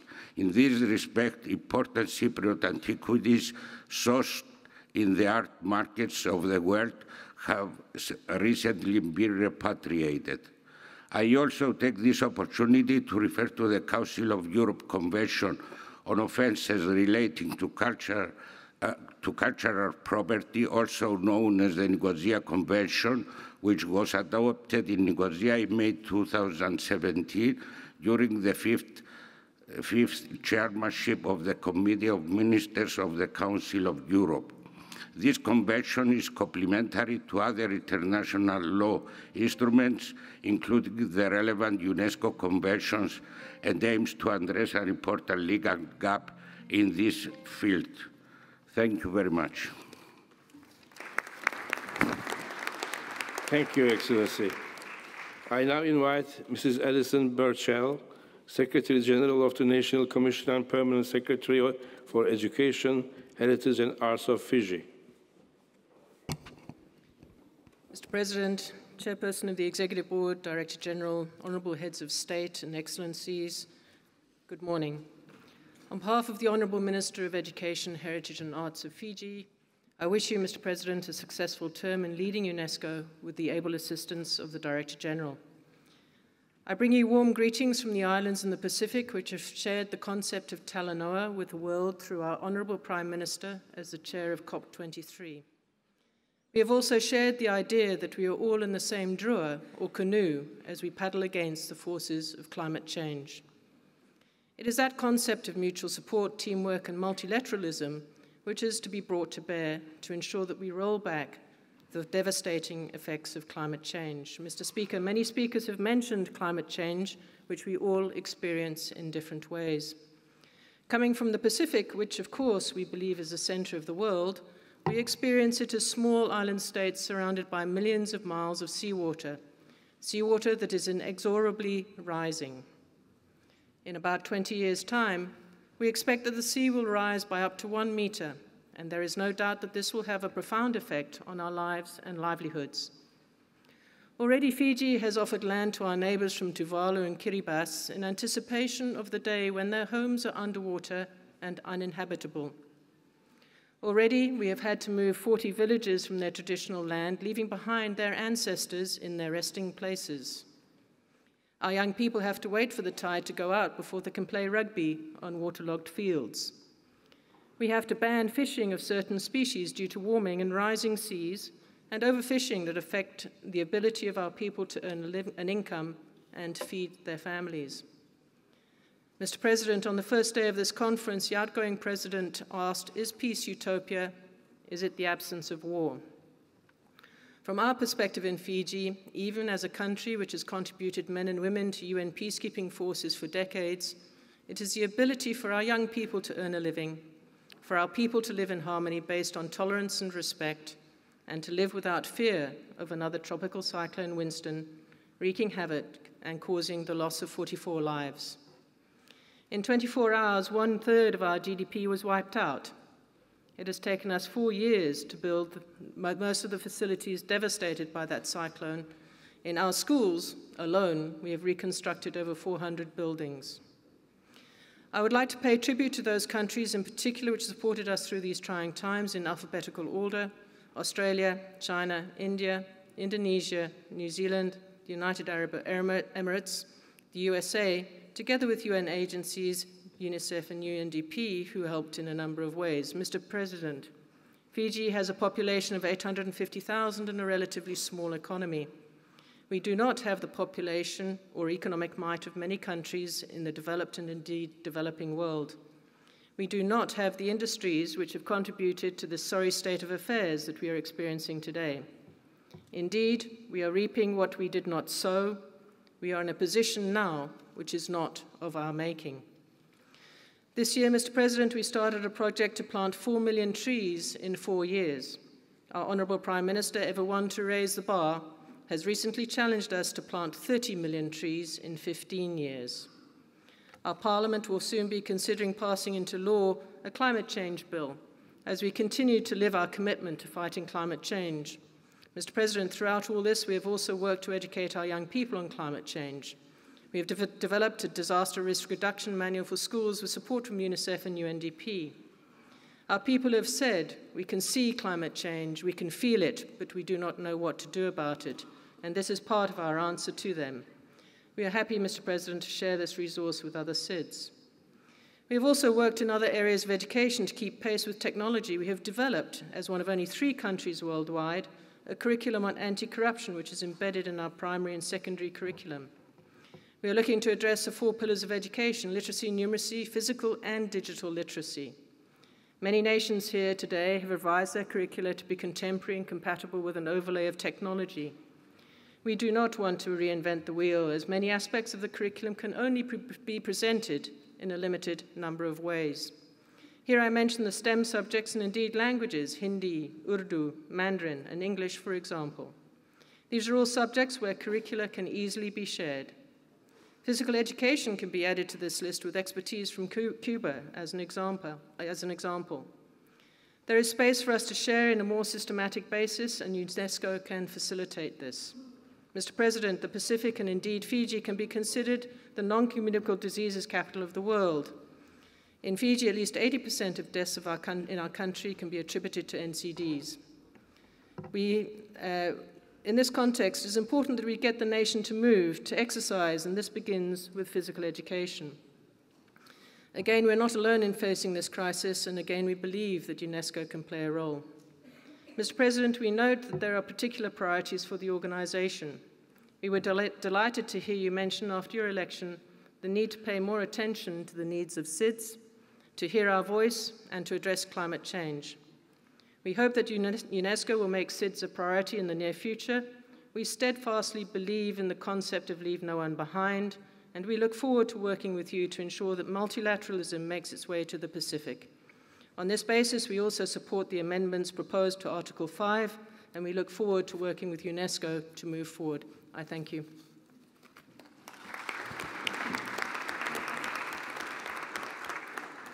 Thank you very much, Mrs. Burchell. I invite Mrs. Marcia Symphorian, Secretary General of the National Commission for UNESCO St. Lucia.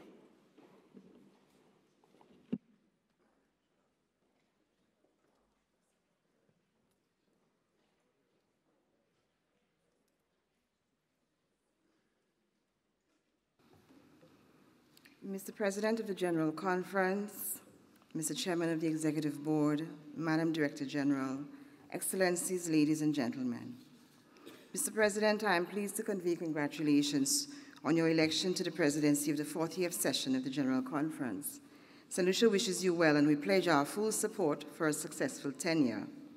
We wish also to express our appreciation to former President Alawi for her sterling leadership of the 39th General Conference. Mr. President, 2 years ago, the government and people of the small island state of Dominica woke up to a country in ruins following the passage of a Category 5 storm which flattened the island, leaving behind a nation and people devastated. 2 years later, it is the island of the Bahamas which is now faced with the task of reconstruction following the devastation caused by Hurricane Dorian. These tropical cyclones are both more frequent and more intense, and are the concrete manifestation of the impact of climate change, which represents an existential threat to our small island states, although we know that we are not the major contributors to this phenomenon. Rising sea levels, the destruction of our coral reefs, and other marine biodiversity, the invasion of our seas by sargassum weeds, all seriously undermine the livelihoods of our fishing communities and our vital tourism industry. The damage caused by these weather systems has major implications for our economic growth and development and underscores the vulnerability of our small states. Mr. President, this brings me to the important issue of the categorization of our states as middle-income countries, which continues to hinder our capacity to access overseas development assistance necessary to address our socioeconomic challenges. We wish to reiterate the urgent need for a revision of policies that determine access to development assistance based on GDP per capita. We note that within the UN system, some entities have adopted different approaches to middle-income countries. UNICEF is challenging these policies by focusing on the developmental needs and vulnerabilities of each country. UNESCO must follow suit. The governing bodies must engage in this important discussion in order to facilitate access to much-needed resources by small island states. Mr. President, we wish to reiterate calls made by many others for the elevation of SIDS to the level of global priority. In light of the major challenges facing small island states, this priority group cannot continue to be a priority on paper only. We know from the results of the evaluation of the SIDS Action Plan that the requisite resources necessary for the effective implementation of this plan are inadequate. We call for urgent action by the organization to rectify this situation. Mr. President, education is at the heart of St. Lucia's development agenda.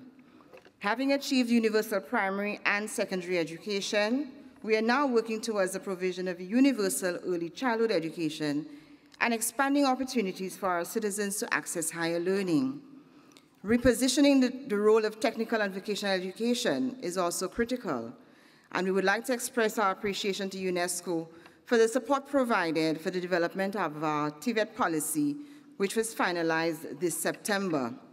This policy will provide the framework within which we can diversify our educational offerings to respond adequately to rapidly changing market needs, labor market needs, and enhance the productivity of our citizens.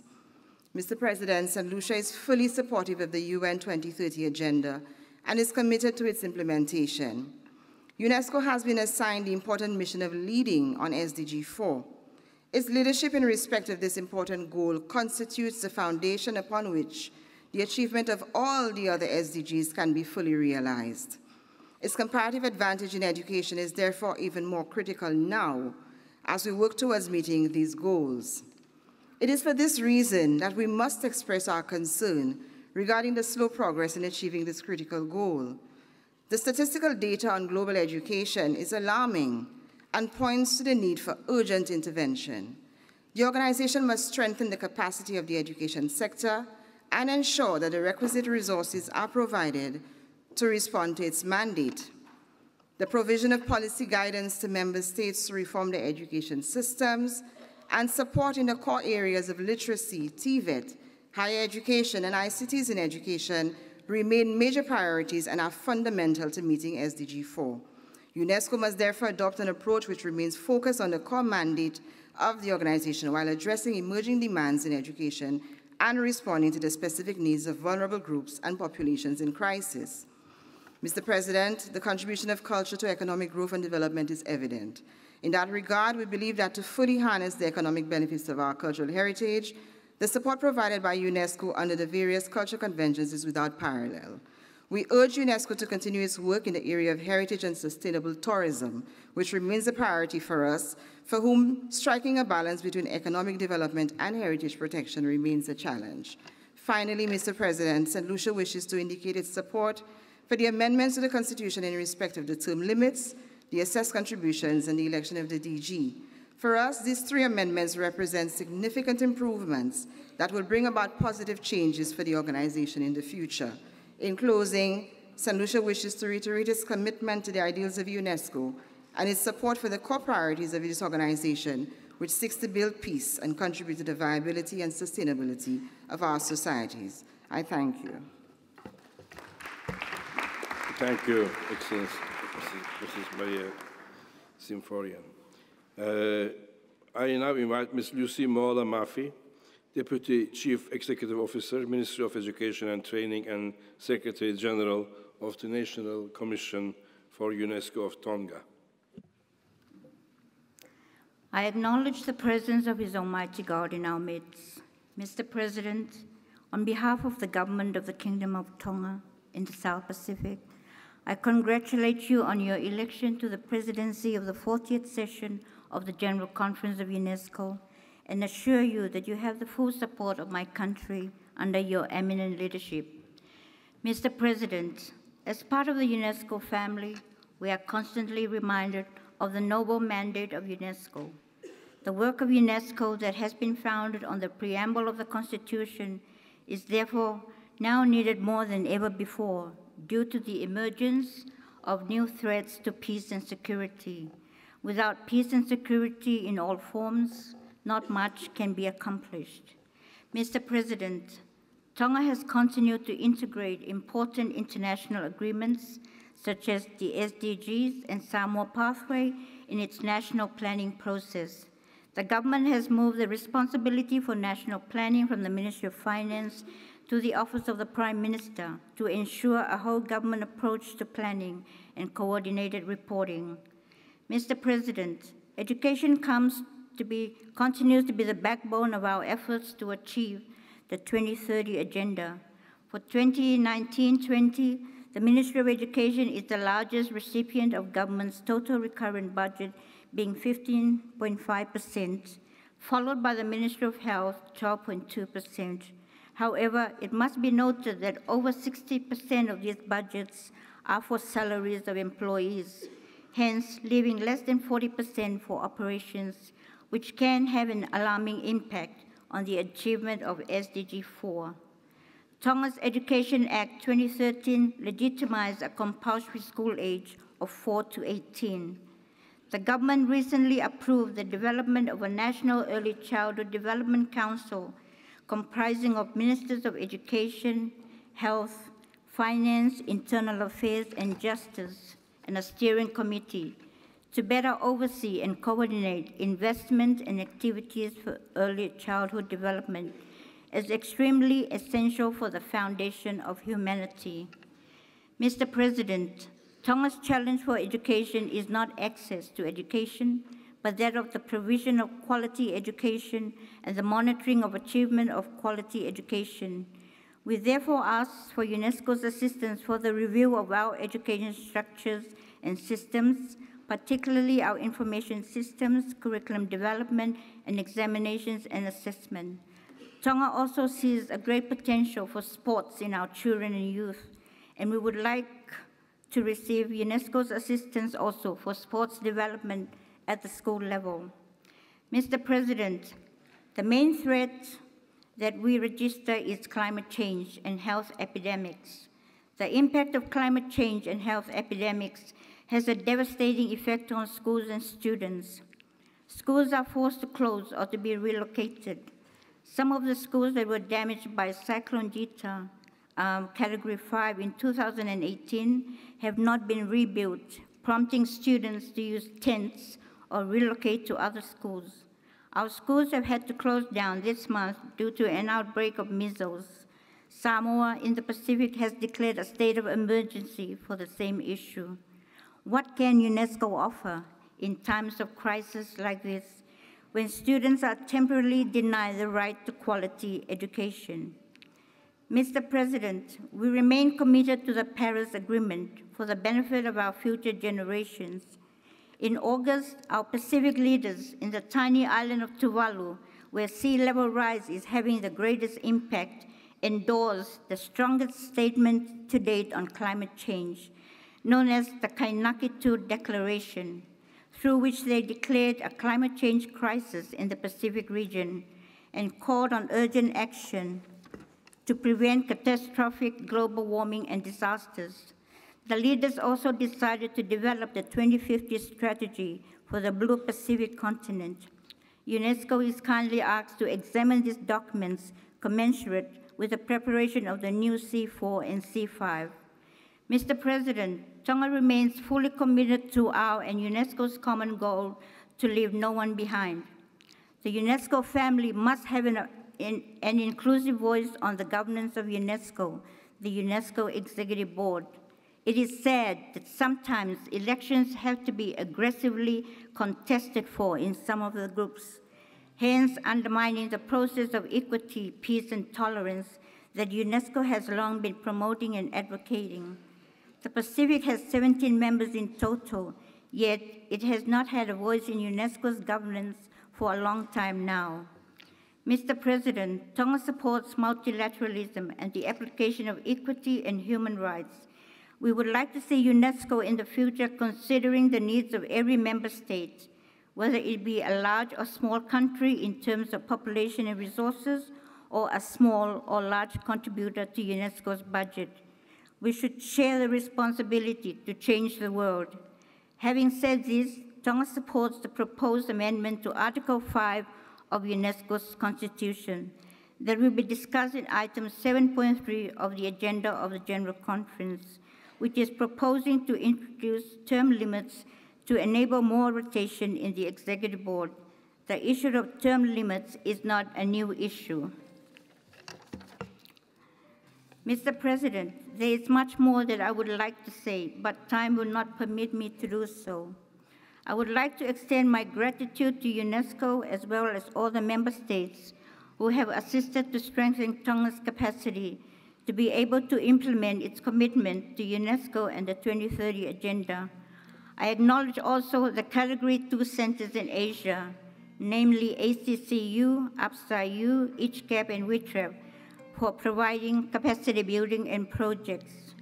Let's not be confined to thinking Group 1, Group 2, Group 3, Group 4, Group 5A, and Group 5B. Let's coordinate our actions around the world to fight the threats to peace, humankind, and international security. I wish all candidates who win seats on the executive board and subsidiary organs a very successful and rewarding time in the office for themselves and for the UNESCO family they serve. Malo Aupito, thank you, merci beaucoup. Thank you, Mrs. Maula Mafi. I now invite His Excellency Mr. Matthew Lodge, Ambassador, Permanent Delegate of the United Kingdom of Great Britain and Northern Ireland to UNESCO.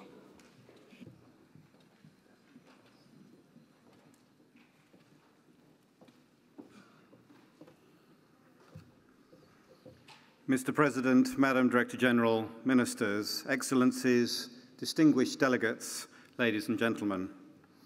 UNESCO's mission matters: to build peace in the minds of men and women, to champion the promotion of universal values, to lead the fight against ignorance, to work to tackle prejudice and extremism, to promote education for all, to protect and defend our cultural heritage, including against the ravages of climate change, to equip humanity to handle the dilemmas posed by rapid technological advances, to lead the fight for freedom of expression, and to foster dialogue and understanding. I am only one voice amongst many to say this here at this General Conference, and as others have acknowledged, saying it is one thing, making sure we deliver on these noble but challenging objectives is what counts. The United Kingdom is proud to have been a founding member of this organisation and is pleased to continue to play its part in UNESCO's important work. Allow me to reflect on some of what UNESCO means for the United Kingdom today. On education, the UK is a determined champion of UNESCO's contribution to SDG 4. We are providing voluntary funding over multiple years for the widely respected Global Education Monitoring Report, as well as for UNESCO's Institute of Statistics. We've been privileged to work alongside the Director General and other partners in reaffirming support for 12 years of quality education for all children, with a focus on the hardest to reach girls. Our Leave No Girl Behind and Safe to Learn campaigns continue. UK Aid is supporting the Gender at the Centre initiative, which will pilot in several African countries the strengthening of national capacity on gender-responsive education planning. And at the G7 Development and Education Ministers meeting in July, we announced a Teaching and Vocational Education and Training, TVET Charter, in order to empower young people with the knowledge and skills they need for the labour market, with a particular focus on the Sahel. In the field of science, the UK is pleased to contribute both to the Intergovernmental Oceanographic Commission and the International Hydrological Programme. Awareness is growing daily of the fundamental importance of the planet's oceans and our fragile ecosystems. UNESCO's contribution to international work on these issues is highly valued. We believe through UNESCO and the IOC, member states can achieve collectively what they cannot achieve on their own. But individual efforts remain vital. The UK's Maritime 2050 strategy foresees work to map the ocean floor, aligning clearly with Ambition of the Decade and the Seabed 2030, and providing an essential contribution for tsunami propagation modelling in support of the IOC's mandate. Furthermore, the UK's 25-year Environment Plan will extend the marine protected areas in the United Kingdom's waters, supporting the IOC's Marine Management Programme. Our commitment to provide 0.7% of GDP to support official development assistance aligns with the IOC's capacity development initiatives, and UK funding of our climate-linked Atlantic sector science supports the IOC's GOOS initiative.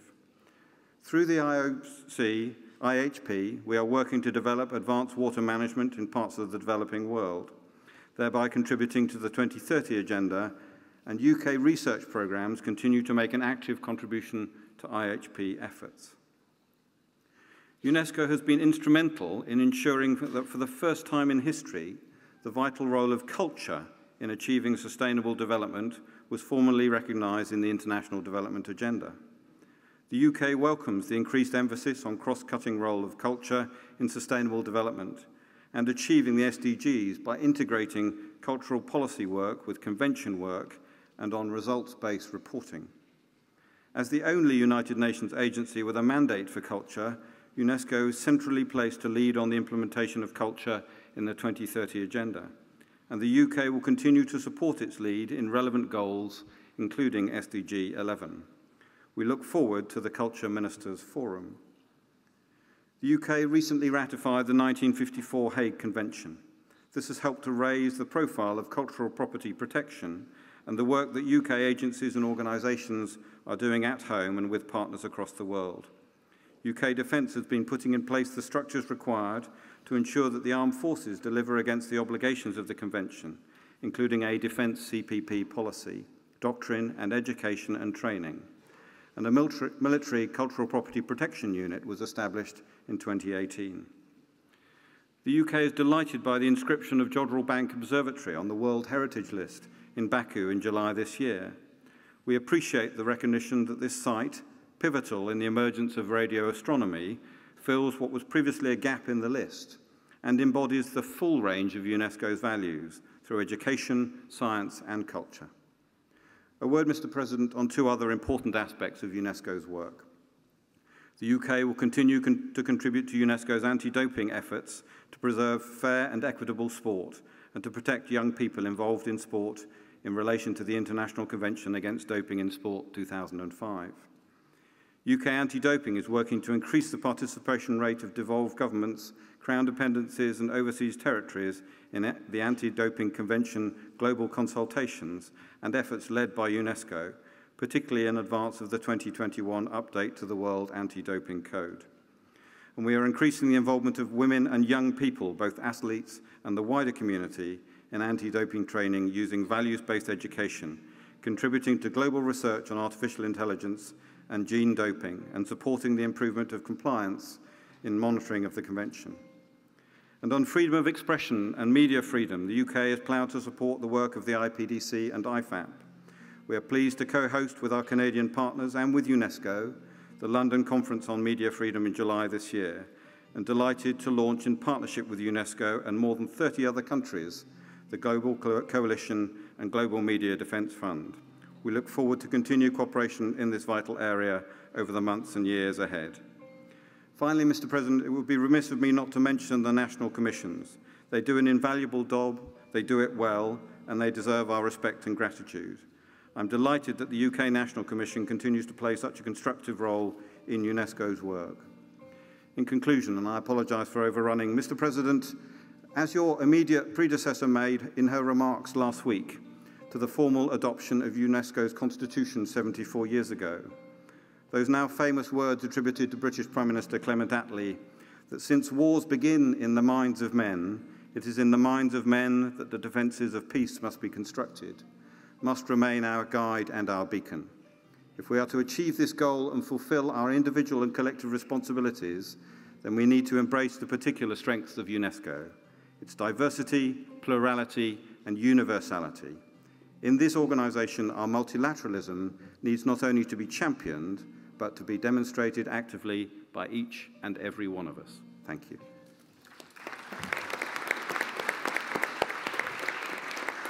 Thank you, Excellency. I invite His Excellency Monseigneur Joseph Vela Gauci, Ambassador, Permanent Delegate of Malta to UNESCO.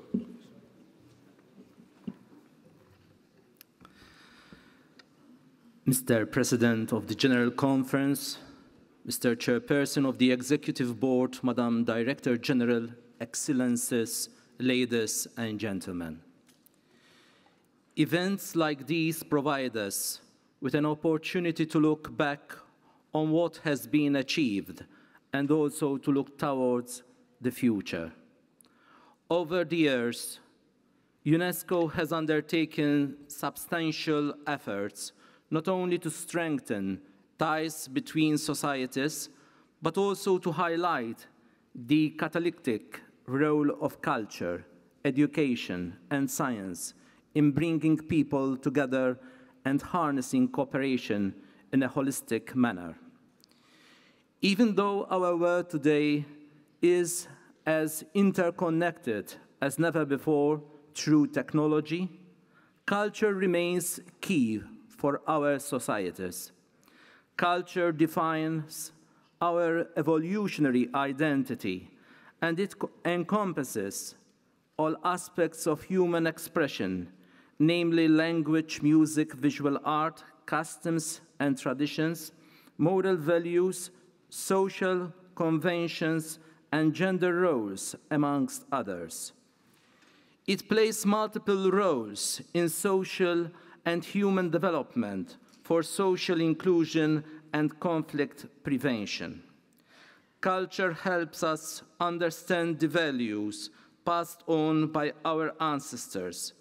Culture makes us unique, and it forges bridges between peoples, as this is what makes us human after all. Malta is for multiculturalism. As a country whose heritage is intrinsically based on diversity, Malta appreciates the essence and value of culture in our everyday lives. Diversity has become our strength. We take an active stand to ensure equality among all peoples, irrespective of race, creed, color, language, nationality, sex, or gender. Even when we find ourselves at a crossroad, with a population that is increasingly growing diverse, we celebrate diversity and believe in a strong sense of community, a community of equals. We cannot allow an individual or community, no matter how big or small, to feel isolated or at a disadvantage. Against this background, Malta has not only retained but strengthened its top ranking on the ILGA Europe Rainbow Map. Malta has also sought to launch a migration strategy and integration action plan as a tool to provide direction and seek to enhance existing structures for the betterment of our community. Social cohesion remains a crucial ingredient for economic development. On a national level, Malta has been promoting numerous initiatives which underscore the country's commitment to the gender equality agenda and the promotion of equal opportunities for all. These are all initiatives that have contributed to a significant increase in the participation of women in the labor market. An individual's contribution to society and the relevance of one's thoughts and capabilities should not be affected by gender. Mr. President, with the ever-changing global community, UNESCO's message in today's world is even more crucial, that of building peace, eradicating poverty, promoting sustainable development, and intercultural dialogue. Only this month, I had the privilege to witness this myself.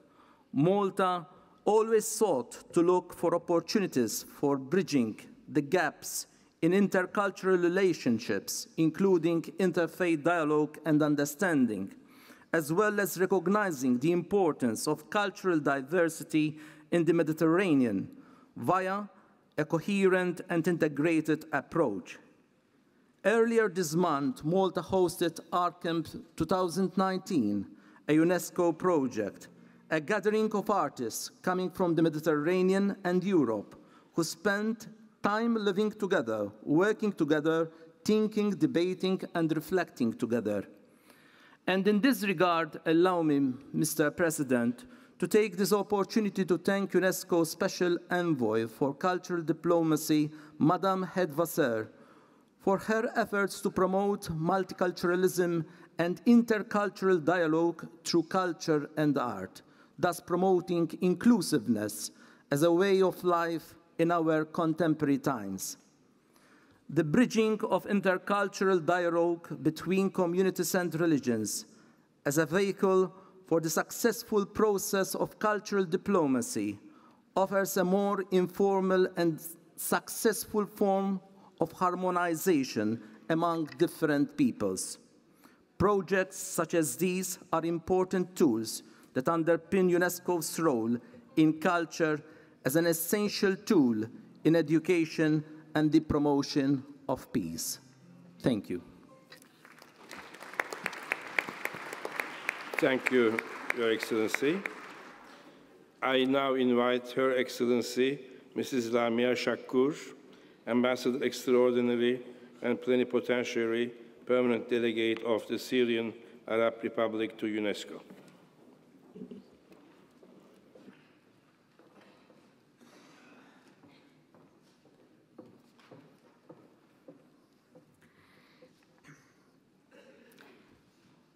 معالي السيدة المديرة العامة لليونسكو، السيد رئيس المؤتمر العام، السيد رئيس المجلس التنفيذي، السيدات والسادة. انطلاقاً من دورها التاريخي وعراقتها المتأصلة، فإن بلدي سوريا ورغم الحرب الظلامية والهجمة البربرية الشرسة عليها وضعت خططاً وطنية طموحة هدفها تعزيز صمود المجتمع السوري بكافة شرائحه ومكوناته والحرص على تدعيم مقومات مجتمع معافى يرسخ مبادئ المواطنة الواعية وسيادة القانون وقيمهما. وتسعى وزارة التربية لبناء مجتمع معرفي مواكب لسوق العمل في هذا الإطار، مجتمع يحظى بنظام تعليمي متكافئ ومجاني لجميع الفتيان والفتيات، ويحقق الهدف التمكيني للمتعلم في مؤسسات تعليمية قادرة على الاستجابة لمتطلبات العملية التعليمية والتعلمية، ويكون فيه التعليم العالي شريكاً أساسياً في عملية إعادة البناء وإحياء المنظومة القيمية الأصيلة وتعزيز المشاركة المجتمعية وتكافؤ الفرص أمام الجميع في التنمية الشاملة بهدف تخطي تداعيات الحرب الكونية على سوريا.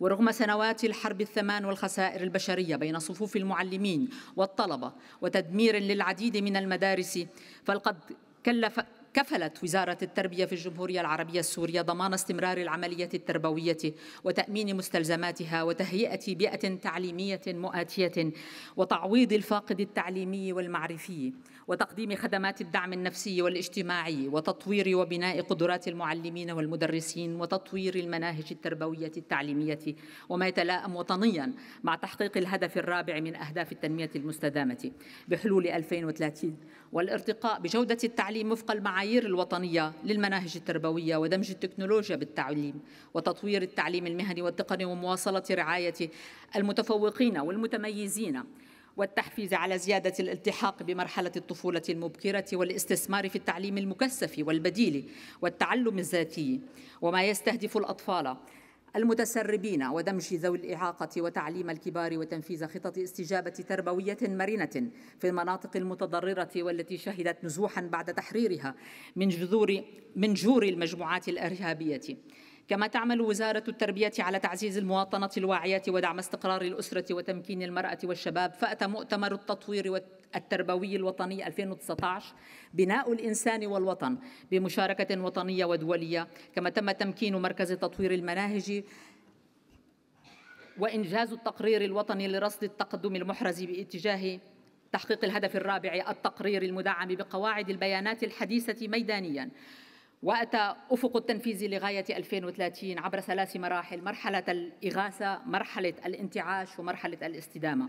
في هذا السياق نشكر جهود اليونسكو وقطاع التربية ومكتب اليونسكو الإقليمي للتربية على التعاون المثمر، كما ننوه ببرنامج بناء القدرات في قطاع التعليم كاب إيد، ونؤيد إطار العمل الخاص بالتعلم من أجل التنمية المستدامة فيما بعد 2019، ونشجع التقدم الحاصل بالاتفاقية العالمية للاعتراف بمؤهلات التعليم العالي، كما برنامج جو سبين ونهج أخلاقيات الذكاء الاصطناعي ومكافحة المنشطات في الرياضة البدنية، ونرعي أهمية خاصة لأولوية إفريقيا. منذ ما يقارب 9 سنوات وبلد سوريا الدولة العضو لمنظمة اليونسكو في العام 46، سوريا القلب النابض للعروبة والدولة العضو في دول مجموعة عدم الانحياز ودول مجموعة 77 والصين، تخوض معركة شرسة ضد مؤامرة أدواتها الفكر التكفيري والمجموعات الإرهابية المسلحة المتمثلة بتنظيم القاعدة وامتداده جبهة النصرة وداعش، ترزح تحت حصار اقتصادي وعقوبات أحادية الجانب لا قانونية في محاولة للهيمنة على سوريا والتحكم بسيادتها الوطنية واستجلاب التدخل الخارجي وحرفها عن نهجها والدفاع عن حقوقها ومبادئها وتعطيل مسيرة البناء والتطوير التي شهدتها. إلا أنه على الرغم من ذلك فإن سوريا اليوم تنخرط بعملية سياسية شفافة تشاركية تتخذ منطلقا المشروع الإصلاحي الذي يلبي المطالب المجتمعية المحقة ويستند إلى حوار وطني ومشاركة شعبية واسعة للنهوض بوطننا، وهو ما عبر عنه بوضوح البرنامج السياسي الشامل التأسيسي الذي أطلقه السيد الرئيس بشار الأسد في 6 من كانون الثاني 2013. السيدات والسادة، استهدف الإرهاب ومجموعاته المسلحة التكفيرية التراث الثقافي السوري والأوابد والحضارات الألفية المتعاقبة على أرض سوريا، ونؤكد من هذا المنبر العزم والإرادة السياسية لحكومة الجمهورية العربية السورية على مواصلة التعاون المثمر مع منظمتنا العتيدة اليونسكو والارتقاء به إلى مستوى رفيع من النجاعة لإعادة ترميم ما تضرر من المواقع الأثرية، ونسمن الدعم التقني والتمكيني الذي توفره اليونسكو لقطاع الثقافة، ونرجو أن نواصل هذا التعاون وخاصة في صون التراث المادي واللامادي الذي سجل له سجل وطني، كما نطالب بتعاون إطاري لصون ما تضرر من مواقع التراث العالمي الست كموقع تدمر الأثري ومدينة حلب القديمة اللتان استهدفهما داعش والقاعدة ومتفرعاتها، كما توحيد كل الجهود لدعم الجهود الوطنية لحظر منع واستيراد وتصدير ونقل ملكية الممتلكات الثقافة السورية بطرق غير مشروعة، وكذلك العمل على إعادتها واستردادها. إن بلدي سوريا التي تدرك الدور المحوري لليونسكو تناشد الأعضاء لتعزيز التعاون المتعدد الأطراف كركيزة للسلم والسلام. وفي عالم متزايد التحديات لا يسعنا إلا أن نواجه معا الكراهية والتطرف العنيف، وأن نؤكد من هذا المنبر على ضرورة حشد الطاقات لمكافحة الإرهاب والفكر المتطرف ونبذ مفاهيمه والممارسات العنصرية ونشر مفاهيم الحوار. وأيضا نجدد من هذا المنبر موقف سوريا المبدئي حيال القرارات المتعلقة بالأراضي العربية المحتلة وإدانة استمرار الاحتلال وتهويد القدس واعتدائه على أبناء شعبنا في فلسطين العربية المحتلة والجولان السوري المحتل، وتدمير تراثه التاريخي والديني ونسيجه المجتمعي وبنية مؤسساته التعليمية والثقافية وإلغاء دورها في حفظ الهوية. السيدة المديرة العامة، نقدر عاليا انخراط منظمتنا اليونسكو في نهج التحولات الاستراتيجية الذي أطلقتموه. السيد رئيس المؤتمر العام، نسمن المهام المناطة بكم إزاء انتخابكم رئيسا للمؤتمر العام، ونأمل لرئيسة المؤتمر العام المنتهية ولايتها التوفيق. لقد وجهت بلاد الجمهورية العربية السورية مذكرة احتجاج رسميا لمنظمتنا العتيدة شجبا لعدم منح سمة الدخول إلى دولة المقر لأعضاء وفد الجمهورية العربية السورية المشارك في أعمال الدورة الأربعين. ومن هذا المنبر يعرب وفد الجمهورية العربية السورية عن بالغ قلقه إزاء سابقة خطيرة تنتهك اتفاق المقر والمتعلق بامتيازاته وحصاناته في العام 1954، ونطالبكم بتحمل مسؤولياتكم كاملة حيال وفاء دولة المقر بالتزاماتها، كما باتخاذ تدابير المعالجة الفورية ذات الصلة. إن سوريا الدولة العضو تدين هذا التعدي السافر، ونذكر لمن سوغت له نفسه التجاهل أو النسيان أن تاريخ نضال الشعوب سطر ملاحم إلغاء العبودية، وكذلك القضاء على أنظمة التمييز والفصل العنصري واندحار الاستعمار القديم وزوال أشكاله الهجينة من انتداب ووصاية. وإننا على يقين أنه لن تبقى أي دولة عضوا بمنأى عن منع مماثل، وعلينا جميعا أن نشهد إحباط وخيبة أمل كل تلميذ وتلميذة، كل مرب ومعلم وجامعي ومثقف وعالم وخبير وفيلسوف وآثاري وفنان وصحفي، رجالا ونساء في جميع أنحاء المعمورة، من جراء إلحاق هزيمة مماثلة بفكر منظمتنا وأهدافها النبيلة، هزيمة طالت مكانة الدول الأعضاء وحقها وفق الميثاق التأسيسي للمنظمة، والذي يسمو بفلسفته الإنسانية على أي من محاولة زعزعة صرح التضامن المعنوي والفكري بين البشر، ألا وهو الأساس لديباجة الميثاق التأسيسي لليونسكو. لما كانت الحروب تتولد في عقول البشر ففي عقولهم يجب أن تبنى حصون السلام. وشكرا لحسن استماعكم وعذرا للإطالة.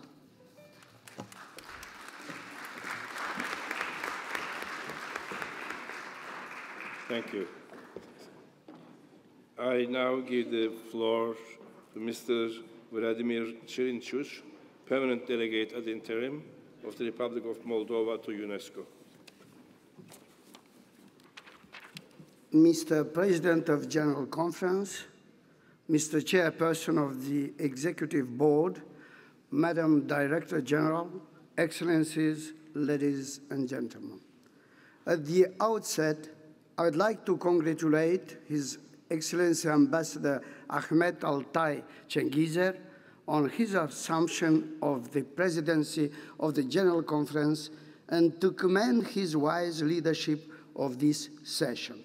Today, 74 years after its creation, the mission of UNESCO to forge a culture of peace by fostering exchange of knowledge and international cooperation in the field of education, culture, and science is more relevant than ever.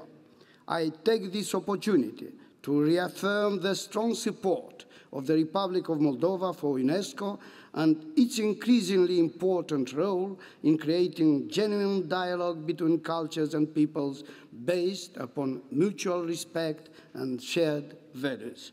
Mr. President, education is a national priority for the Republic of Moldova as its contribution to sustainable development is essential.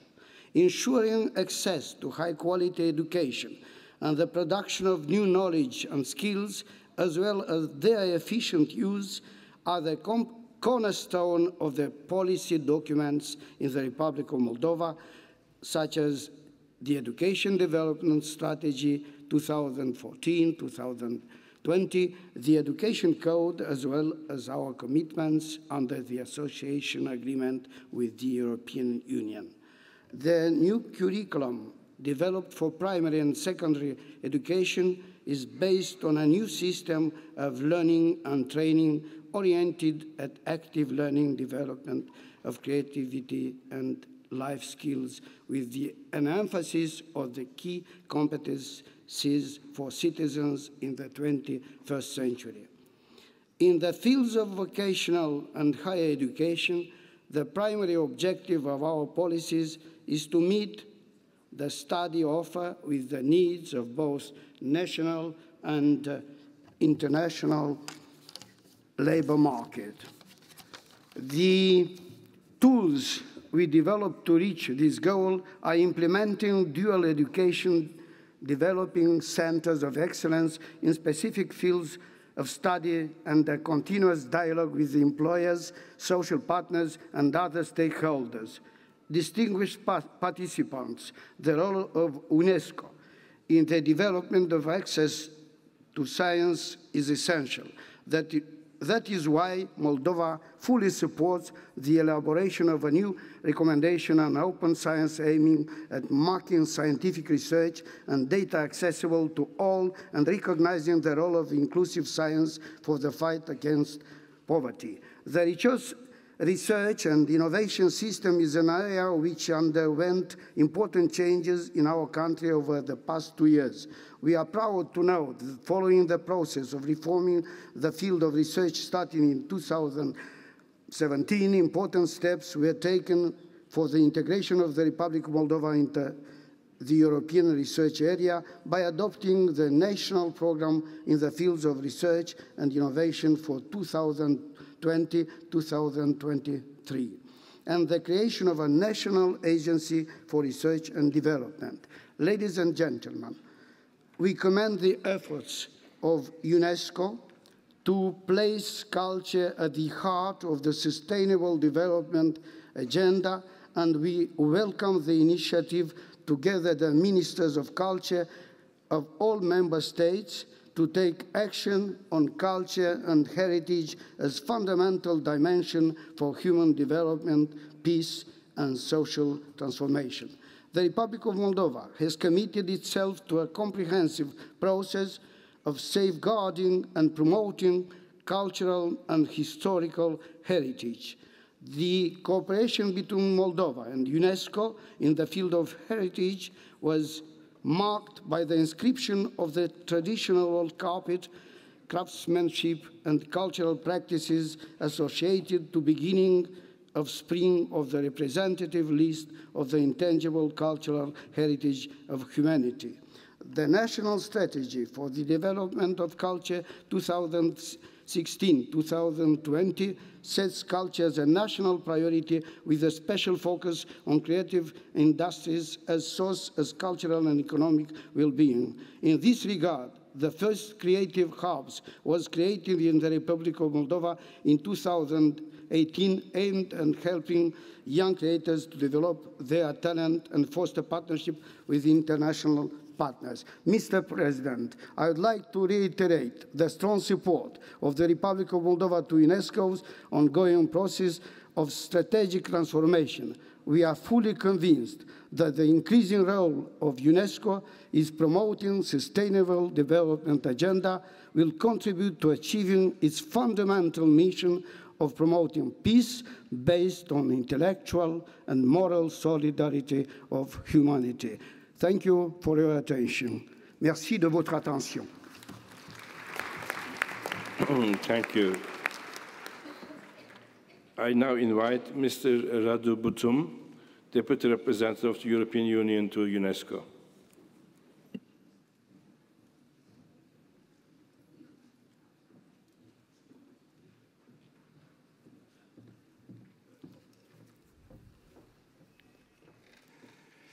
Mr. President of the General Conference, Mr. Chairperson of the Executive Board, Madam Director General, distinguished colleagues, I have the honor to speak on behalf of the 28 European Union member states, the European Union, and all of the candidate countries, Albania, Montenegro, North Macedonia, Serbia, and Turkey. Depuis de nombreuses années, l'Union européenne consacre du temps et de l'énergie à investir dans un réseau de partenariats pour promouvoir le multilatéralisme. Nous considérons l'UNESCO comme un partenaire clé ayant des valeurs et des objectifs communs.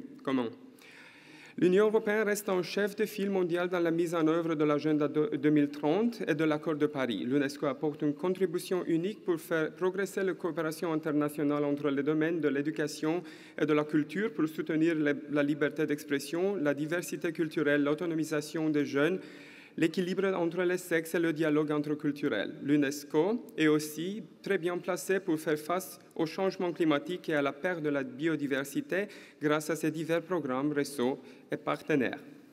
L'UE a été à l'avant-garde du soutien apporté à l'ambitieux programme de réforme du secrétaire général des Nations Unies. Nous appuyons la transformation stratégique que nous jugeons essentielle pour l'efficacité de l'organisation dans l'accomplissement de son mandat.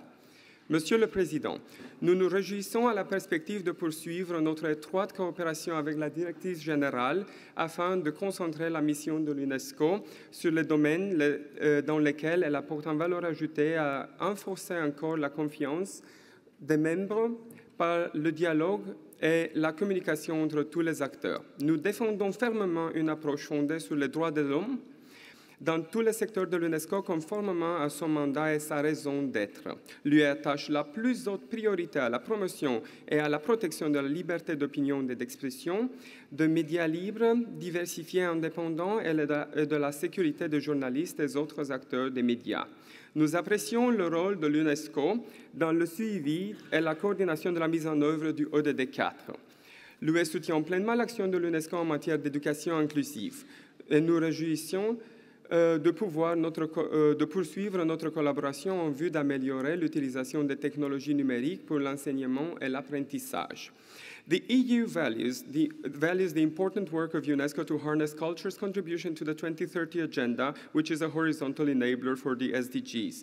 It also supports the rights of people belonging to indigenous communities to revitalize, develop, and transmit their languages, oral traditions, and literatures to future generations. We welcome the contribution of the ongoing UNESCO initiatives on culture and heritage in the implementation of SDG 11. As a part of the 2005 UNESCO Convention, the EU supports UNESCO's involvement in protecting and promoting the creation, production, distribution, and access to diverse cultural goods and services, thus contributing to the transparent and participatory systems of governance for culture. The EU was constantly involved in supporting UNESCO's legal framework in the field of culture. We therefore welcome the recommendation in view of the 50th anniversary of the 1970 Convention. We are grateful to UNESCO for its strong support and full involvement in the European Year of Cultural Heritage in 2018. As part of our common effort to build a modern, relevant, and forward-looking organization, we appreciate the work undertaken on open science, the future of education, and artificial intelligence. The vision proposed by the European Commission in its ethics guidelines for trustworthy AI aims to ensure that human rights and universal values are at the heart of creating the right environment of trust for the successful development of AI. The EU fully supports the role of UNESCO in science, and the knowledge divide in the world, as the knowledge divide in the world is one of the threats to peace and sustainable development. The EU remains committed to preventing and fighting against radicalization and violent extremism, and supports the UN Secretary General's plan of action to prevent violent extremism, and encourages UNESCO to further contribute to its implementation. We express our appreciation to UNESCO's contribution to developing a policy guide on addressing anti-Semitism through education.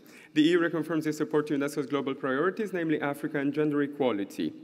Mr. President, empowering and partnering with young people may be a solution to the challenges to the founding universal values of UNESCO and the EU, which are perceived to be on the rise around the world.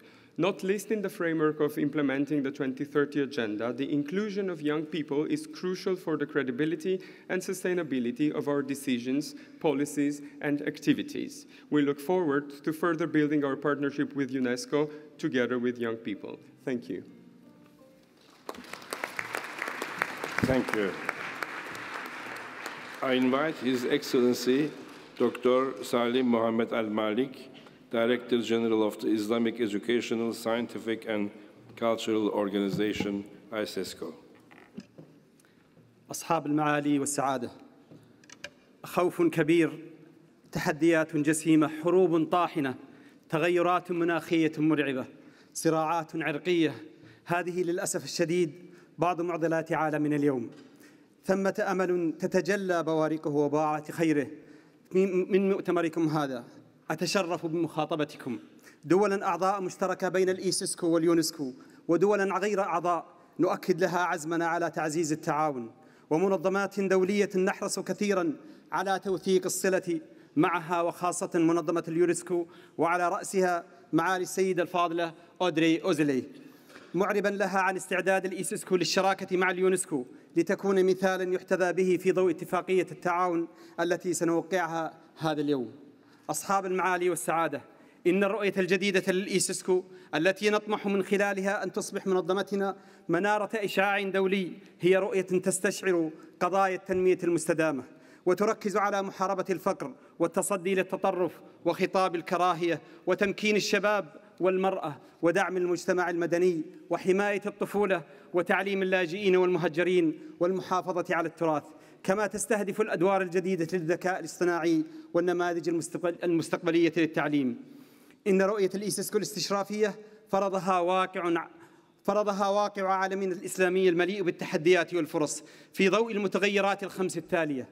أولاً، المتغير الديموغرافي، سيرتفع عدد المسلمين في العالم بنسبة 35% خلال ال20 سنة القادمة ليصل إلى أكثر من 2 مليارين، وهذا متغير رئيس للعالم أجمع.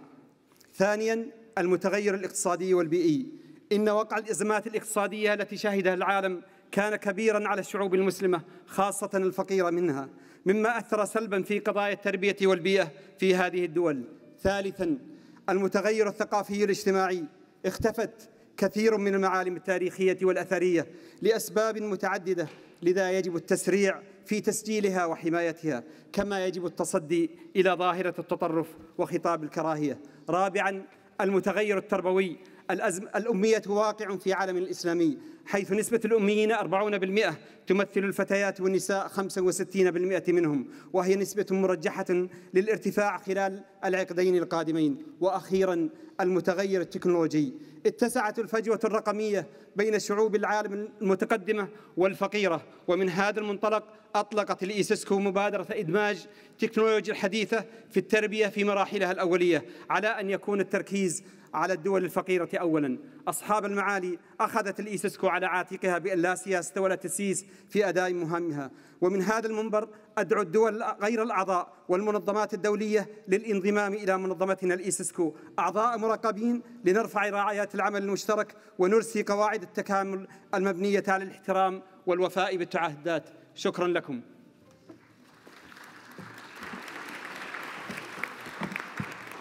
Thank you, Your Excellency.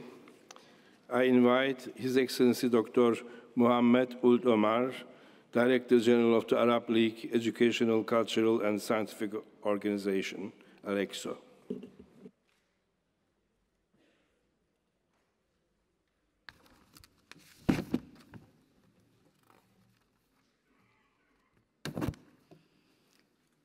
بسم الله الرحمن الرحيم. سعادة السيد رئيس المؤتمر، سعادة رئيس المجلس التنفيذي، سعادة السيد المدير العامة، أصحاب المعالي، إن لقاءنا هذا يعد مناسبة متجددة لتبادل وجهات النظر في القضايا المتعلقة بشؤون التربية والثقافة والعلم، وإننا في هذا السياق نعبر عن دعمنا لجهود اليونسكو في تنفيذ الهدف الرابع من أهداف التنمية المستدامة 2030 والذي تعمل الأليكسو على ترجمته إلى منجزات فعلية في البلدان العربية، ولا سيما في ميادين القرائية ومحو الأمية وتعليم الكبار، فضلا عن عديد المشروعات المستمرة الأخرى التي تنفذها المنظمة مثل خطة تطوير التعليم وتوحيد المناهج التربوية وبناء القدرات العلمية العربية. ويجدرنا بها في هذا المقام أن نتساءل عن مستقبل ملايين الأطفال الأبرياء العزل في أكثر من بلد عربي تجبرهم النزاعات على مغادرة أوطانهم وهجر مدارسهم محرومين من أبسط حقوقهم في الحياة الكريمة. لذا بادرنا في تنفيذ مشروع نموذجي حول استخدام الموارد التعليمية المفتوحة من خلال إعداد حقيبة تدريبية للمعلمين وتسكينها على منصة الأليكسو، وأطلقنا بالتنسيق مع الأمانة العامة لجامعة الدول العربية مبادرة لتعليم الأطفال في مناطق النزاع، وإننا نعول على المجموعة الدولية لإنجاح هذا البرنامج. سيدات والسادة، لما كانت الثقافة عاملاً أساسياً في تجذير القيم الإنسانية الكونية، فقد أطلقت اليونسكو العقد العربي للحق الثقافي 2018-27، وهو إطار للعمل العربي المشترك من أجل دعم حقوق الإنسان من خلال الثقافة وتوظيفها في التنمية المستدامة. ونحن نعمل من ناحية أخرى على وضع خطط استراتيجية للتحسب للأزمات والكوارث والتصدي لآثارها السلبية على الممتلكات الثقافية في البلدان العربية. ونحن إذ نقدر مبادرة إعادة إحياء روح الموصل التي أطلقتها منظمة اليونسكو، نقترح على السيدة المديرة العامة تعميمها على جميع المناطق المتضررة في العالم، ونؤكد استعدادنا للتعاون مع جميع الأطراف لحماية هذا التراث الإنساني وترميم ما تضرر منه، علماً بأننا نعمل مع الجهات المعنية في العراق على وضع خطط لإدارة موقع بابل.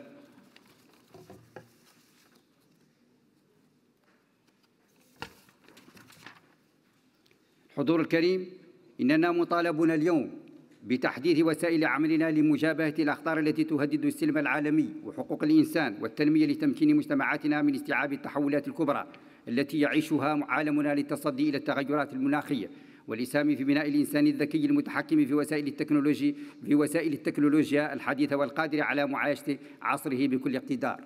وفي إطار ما توليه اليونسكو من اهتمام بقيم التعددية والتنوع الثقافي واللغوي، فإننا نطلب دعم اقتراح الأليكسو في الإعلان عن يوم عالمي للرواية، كما أدعو إلى توسيع استخدام اللغة العربية في مختلف أنشطة المنظمات الأممية. ونحن في الأليكسو المنظمة العربية للتربية والثقافة والعلوم مستعدون لتقديم الدعم الفني اللازم لذلك. وشكرا جزيلا، والسلام عليكم.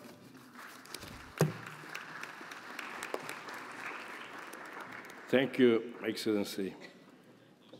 I invite His Excellency Dr. Ali Al-Karni, Director General of the Arab Bureau of Education for the Gulf States, ABEGS.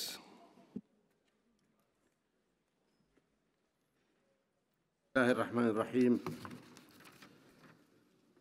السيدة أودري أوزولاي، المديرة العامة لمنظمة الأمم المتحدة للتربية والعلم والثقافة اليونسكو، السيد رئيس المؤتمر العام، السيد رئيس المجلس التنفيذي، أصحاب المعالي والسعادة، الحضور الكريم، السلام عليكم ورحمة الله وبركاته. وبعد، اسمحوا لي بادئ ذي بدء أن أتوجه إليكم بالتحية وأغلي فيكم تصميمكم على جعل الثقافة قاسما مشتركا بين الناس وعاملا يوحدهم في مواجهة تحديات العصر. كما يسعدني أن أبلغكم تحيات إخوانكم التربويين والمثقفين والعلماء في الدول الأعضاء بمكتب التربية العربي لدول الخليج، الذين يشاركونكم الآمال ويتقاسمون معكم الأحلام في غد أجمل للبشرية جمعاء. الأخوات والإخوة، إن مكتب التربية العربي دول الخليج يؤكد على تكريس مبدأ الشراكة في المعرفة والعمل على إعلاء شأنها، كونها مفتاح صناعة الغد المأمول لأجيالنا القادمة. وفي هذه المسيرة يتطلع إلى المزيد من التعاون مع هذه المنظمة العريقة اليونسكو التي تربطنا بها شراكة دائمة ومشروعات مشتركة، ولدينا كل التقدير والاعتزاز بها وبمعالي مديرتها العامة أودري أوزولاي، ونكبر فيها سعيها للنهوض بالمعرفة البناءة والحوار الهادف وبناء السلام وتوطيد العلاقات المعرفية بين الناس في هذا العالم المزدحم بالآمال والأهوال. السيدات والسادة، لقد أصبحت الثورة الصناعية الرابعة محركة لفصول التنمية العالمية وخالقة لجيل مهاري مختلف للوفاء باحتياجات الإنسان العصري من تقنية وتطوير مخرجات تعليمه.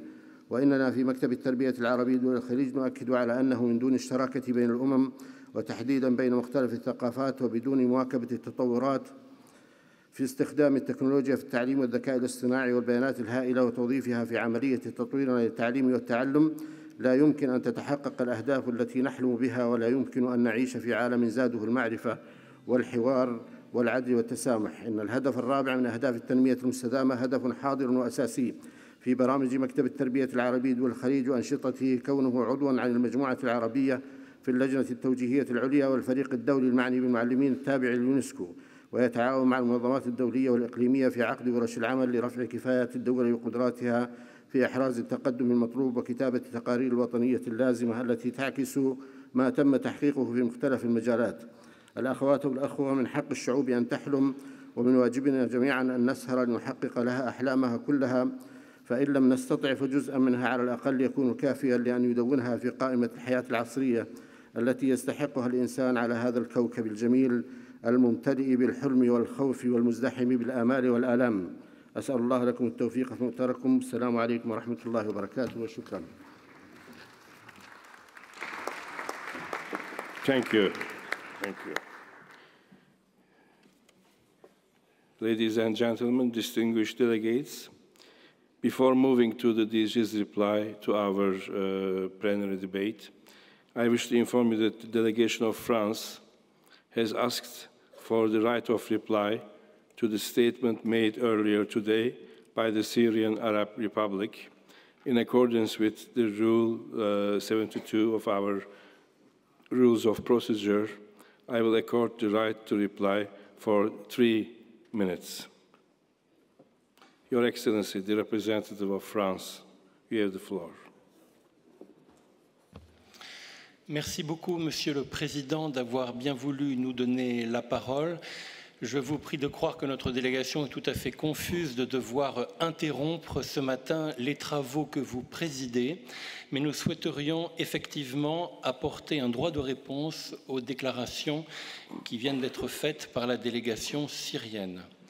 En effet, notre délégation confirme que notre consulat général à Beyrouth a bien pour instruction de délivrer les visas à la délégation syrienne pour la conférence générale. Dans ce contexte, il suffit donc que les intéressés entrent en contact avec notre consulat général à Beyrouth. Je vous remercie, Monsieur le Président.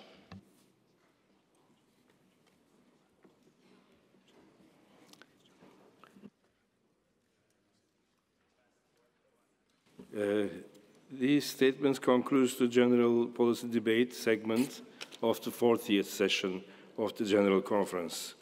We have listened carefully, almost 200 statements made over the past week. The Director General and members of the Secretariat of UNESCO have paid close attention to Member States' remarks and recommendations. The time has come now for the Director General to deliver her reply to the General Policy Debate. I therefore give the floor to Mrs. Audrey Azoulay.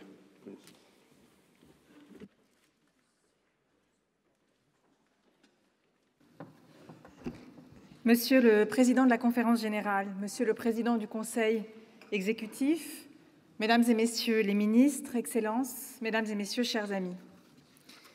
C'était il y a 30 ans, en novembre 89, 7 jours après la chute du mur de Berlin. C'était la 25e conférence générale de l'UNESCO. Et c'était un nouveau monde qui s'ouvrait, Dans son allocution, l'un de mes prédécesseurs, l'Espagnol Federico Mayor, prononça ces mots que je veux rappeler. Des mots qui liaient l'unité, la concorde, à l'efficacité de notre organisation. Je le cite.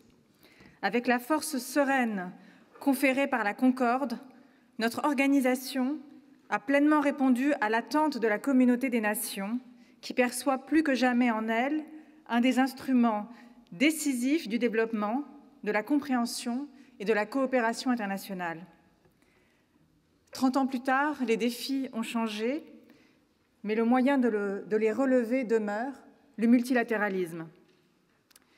Ce message, ce n'est pas que le mien, c'est celui qu'ont délivré les jeunes gens qui se trouvaient à ma place ici il y a quelques jours. Et je voudrais rappeler les mots de l'un d'entre eux, Paulius Serapinas, qui disait « Nous avons besoin d'un multilatéralisme de qualité quand les enjeux contemporains ne sont ni seulement nationaux ni régionaux, mais bien mondiaux. » Cette voix de la jeunesse nous a portés tout au long de cette première semaine de la conférence générale. Elle a résonné dans vos contributions. La jeunesse sauve la nation, nous a dit encore ce matin le Mozambique. Et que dit cette jeunesse? Cette jeunesse, elle dit, avec les expressions qui sont les siennes, « Notre heure a sonné ». Je voudrais remercier toutes celles et ceux qui auront apporté leur voix au débat dans cette enceinte qui préside aux destinées de l'UNESCO. À titre personnel, c'était pour moi un plaisir et un honneur de la vivre pour la première fois en tant que directrice générale, dans ce rassemblement extraordinaire de bonne volonté, attentive et engagée pour des sujets qui touchent directement au cœur de toutes les populations. Le ton de cette conférence générale a été donné par le secrétaire général des Nations Unies. C'était d'ailleurs dans l'histoire de notre organisation la première fois qu'un secrétaire général des Nations Unies ouvrait une conférence générale. Je veux d'abord lui dire devant vous notre gratitude pour ce geste de confiance et pour avoir rappelé à juste titre la centralité dans les enjeux de l'agenda 2030 de notre organisation. Cette confiance nous encourage, mais cette confiance nous oblige aussi. La présence du secrétaire général ainsi que celle du président de l'Assemblée générale des Nations unies, M. Tijani Muhammad Bandi, nous dit que l'UNESCO joue un rôle central dans l'agenda collectif et peut-être plus encore dans ces temps d'incertitude et de crise. Je veux remercier aussi les chefs d'État et de gouvernement qui ont bien voulu discuter dans cette même salle avec des représentants de la jeunesse sur l'avenir du multilatéralisme et sur ce qu'ils en attendent pour les sujets qui comptent pour eux. Je veux enfin remercier tous les nombreux ministres et chefs de délégation qui ont dit ici leur vision des enjeux qui vous rassemblent, qui nous rassemblent.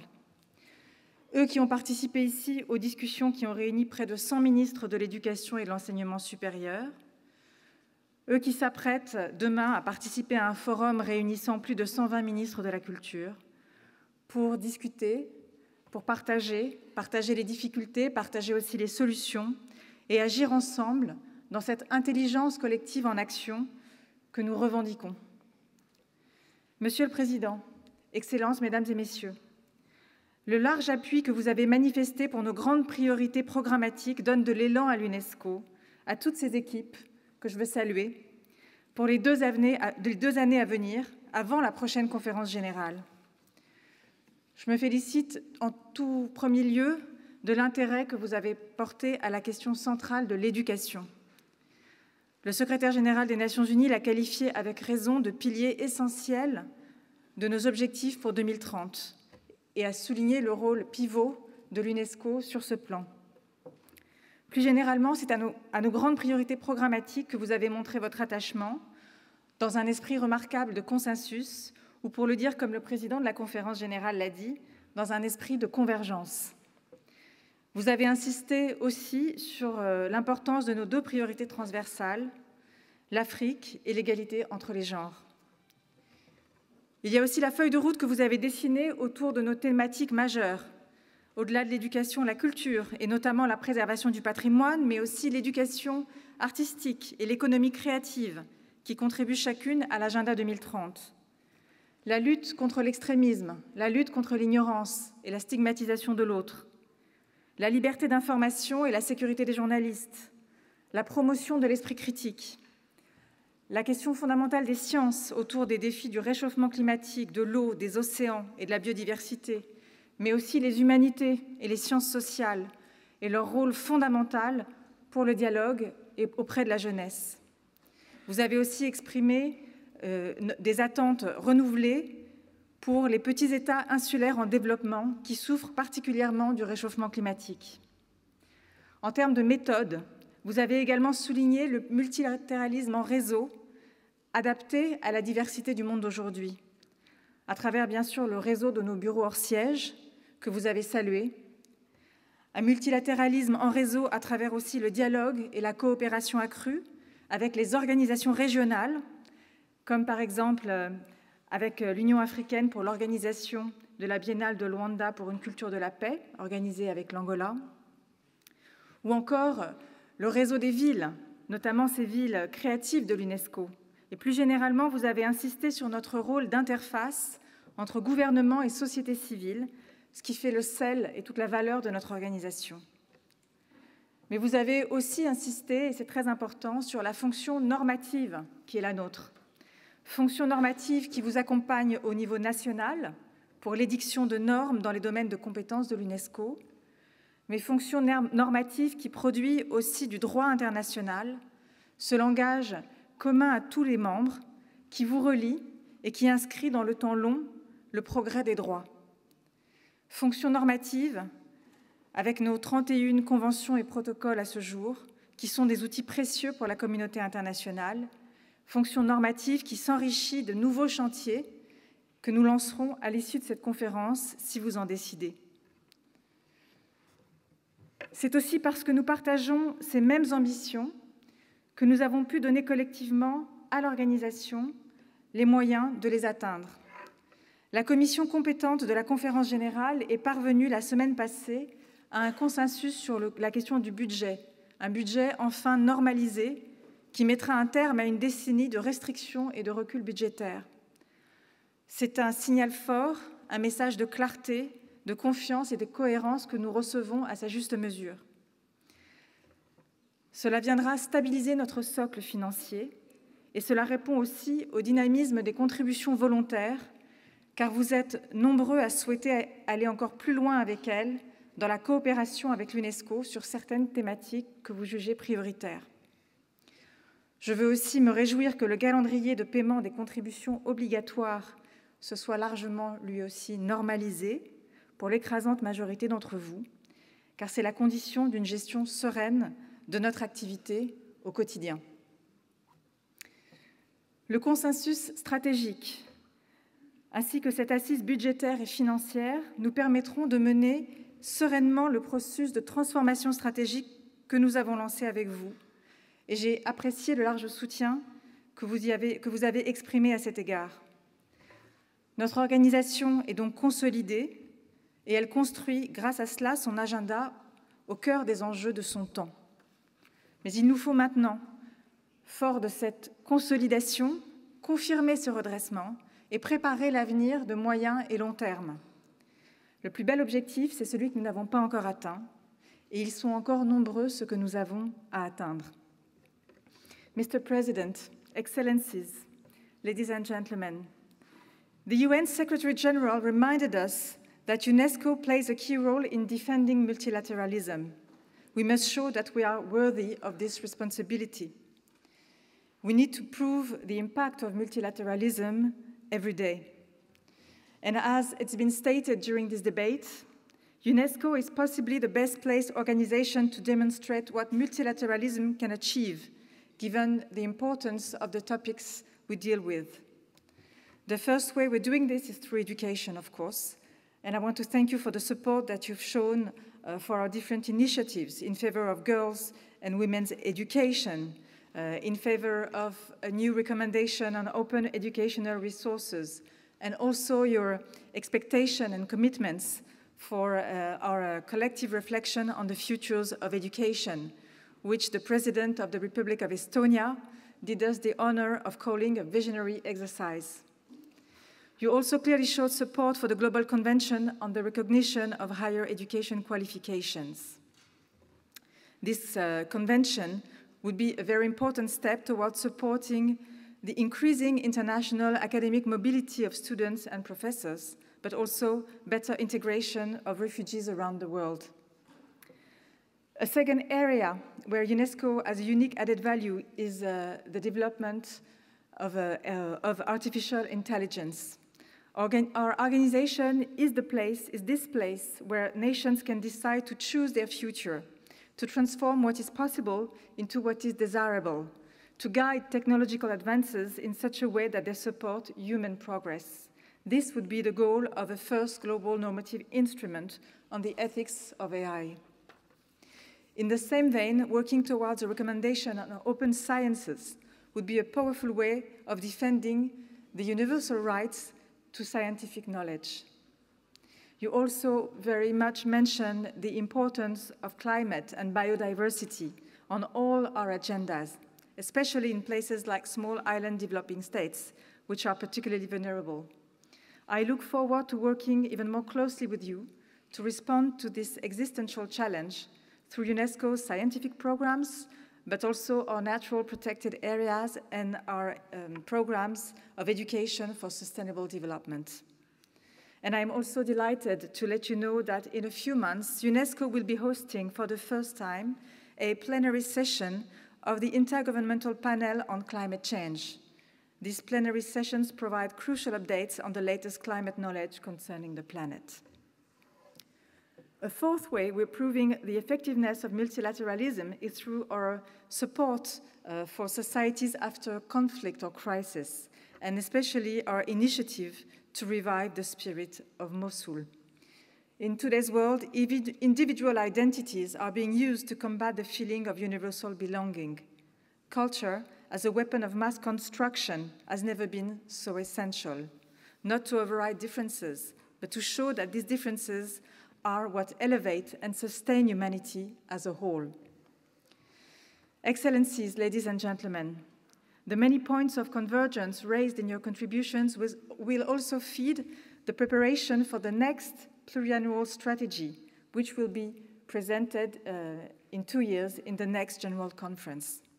This is the goal of the third phase of our strategic transformation, to define the UNESCO of tomorrow with you, our member states, on the basis of your reflection, and I want to thank you already for your active participation in the strategic dialogues that we've organized, but the reflections also of the national commissions whose support is very much appreciated. Dialogue also with civil society, with young people, and of course with UNESCO staff. The UNESCO of tomorrow will take shape in the medium-term strategy, which we will also develop with the suggestions of a high panel of personalities from around the world who gathered here for the first time the 2 first days of our General Conference. Excelencias, Señor Presidente, Señoras y Señores, el mundo necesita más UNESCO y no menos UNESCO, nos ha dicho con elocuencia Su Excelencia el Presidente de Mali, Ibrahim Boubacar Keïta. Pero esto solo será posible en la unidad. Los estados que ustedes representan, los estados miembros de la UNESCO, han trabajado para restaurar su unidad. No es un consentimiento unánime y automático sobre todos los temas, sino un estado de ánimo, una buena articulación entre los órganos de gobernanza, la voluntad de construir juntos cuando es posible al servicio de un interés general que va más allá de nosotros. Es la condición de nuestra eficacia e incluso de nuestra existencia como organización. Es solo a través de este esfuerzo, del esfuerzo del multilateralismo, que podremos mantenernos de pie ante estos jóvenes hombres y estas jóvenes mujeres que nos han desafiado a lo largo de estos últimos días y que podremos decirles que hemos hecho lo posible para estar a la altura de sus expectativas. Señor Presidente, Excelencias, les agradezco a todas y todos por su atención, así como su contribución durante esta conferencia general. Muchas gracias.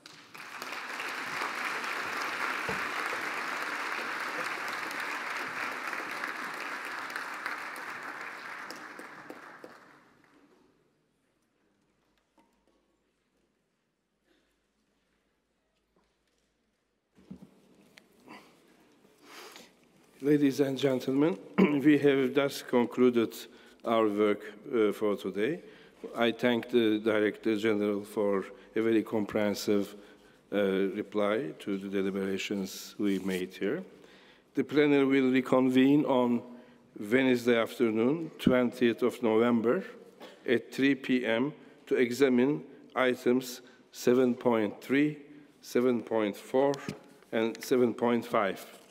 May I remind you that the election of members of the Executive Board will take place on Wednesday, 20th November. The polling station will be open from 9 a.m. until 1 p.m. in room 5. May I also remind all members of the Bureau that the fourth meeting of the Bureau of the General Conference will take place tomorrow morning at 9 a.m. in room 10. Finally, I am pleased to inform you that the Secretariat is inviting all of us to a verre de l'amitié right now. Please join us in Al-Segur. This meeting is now adjourned. Thank you.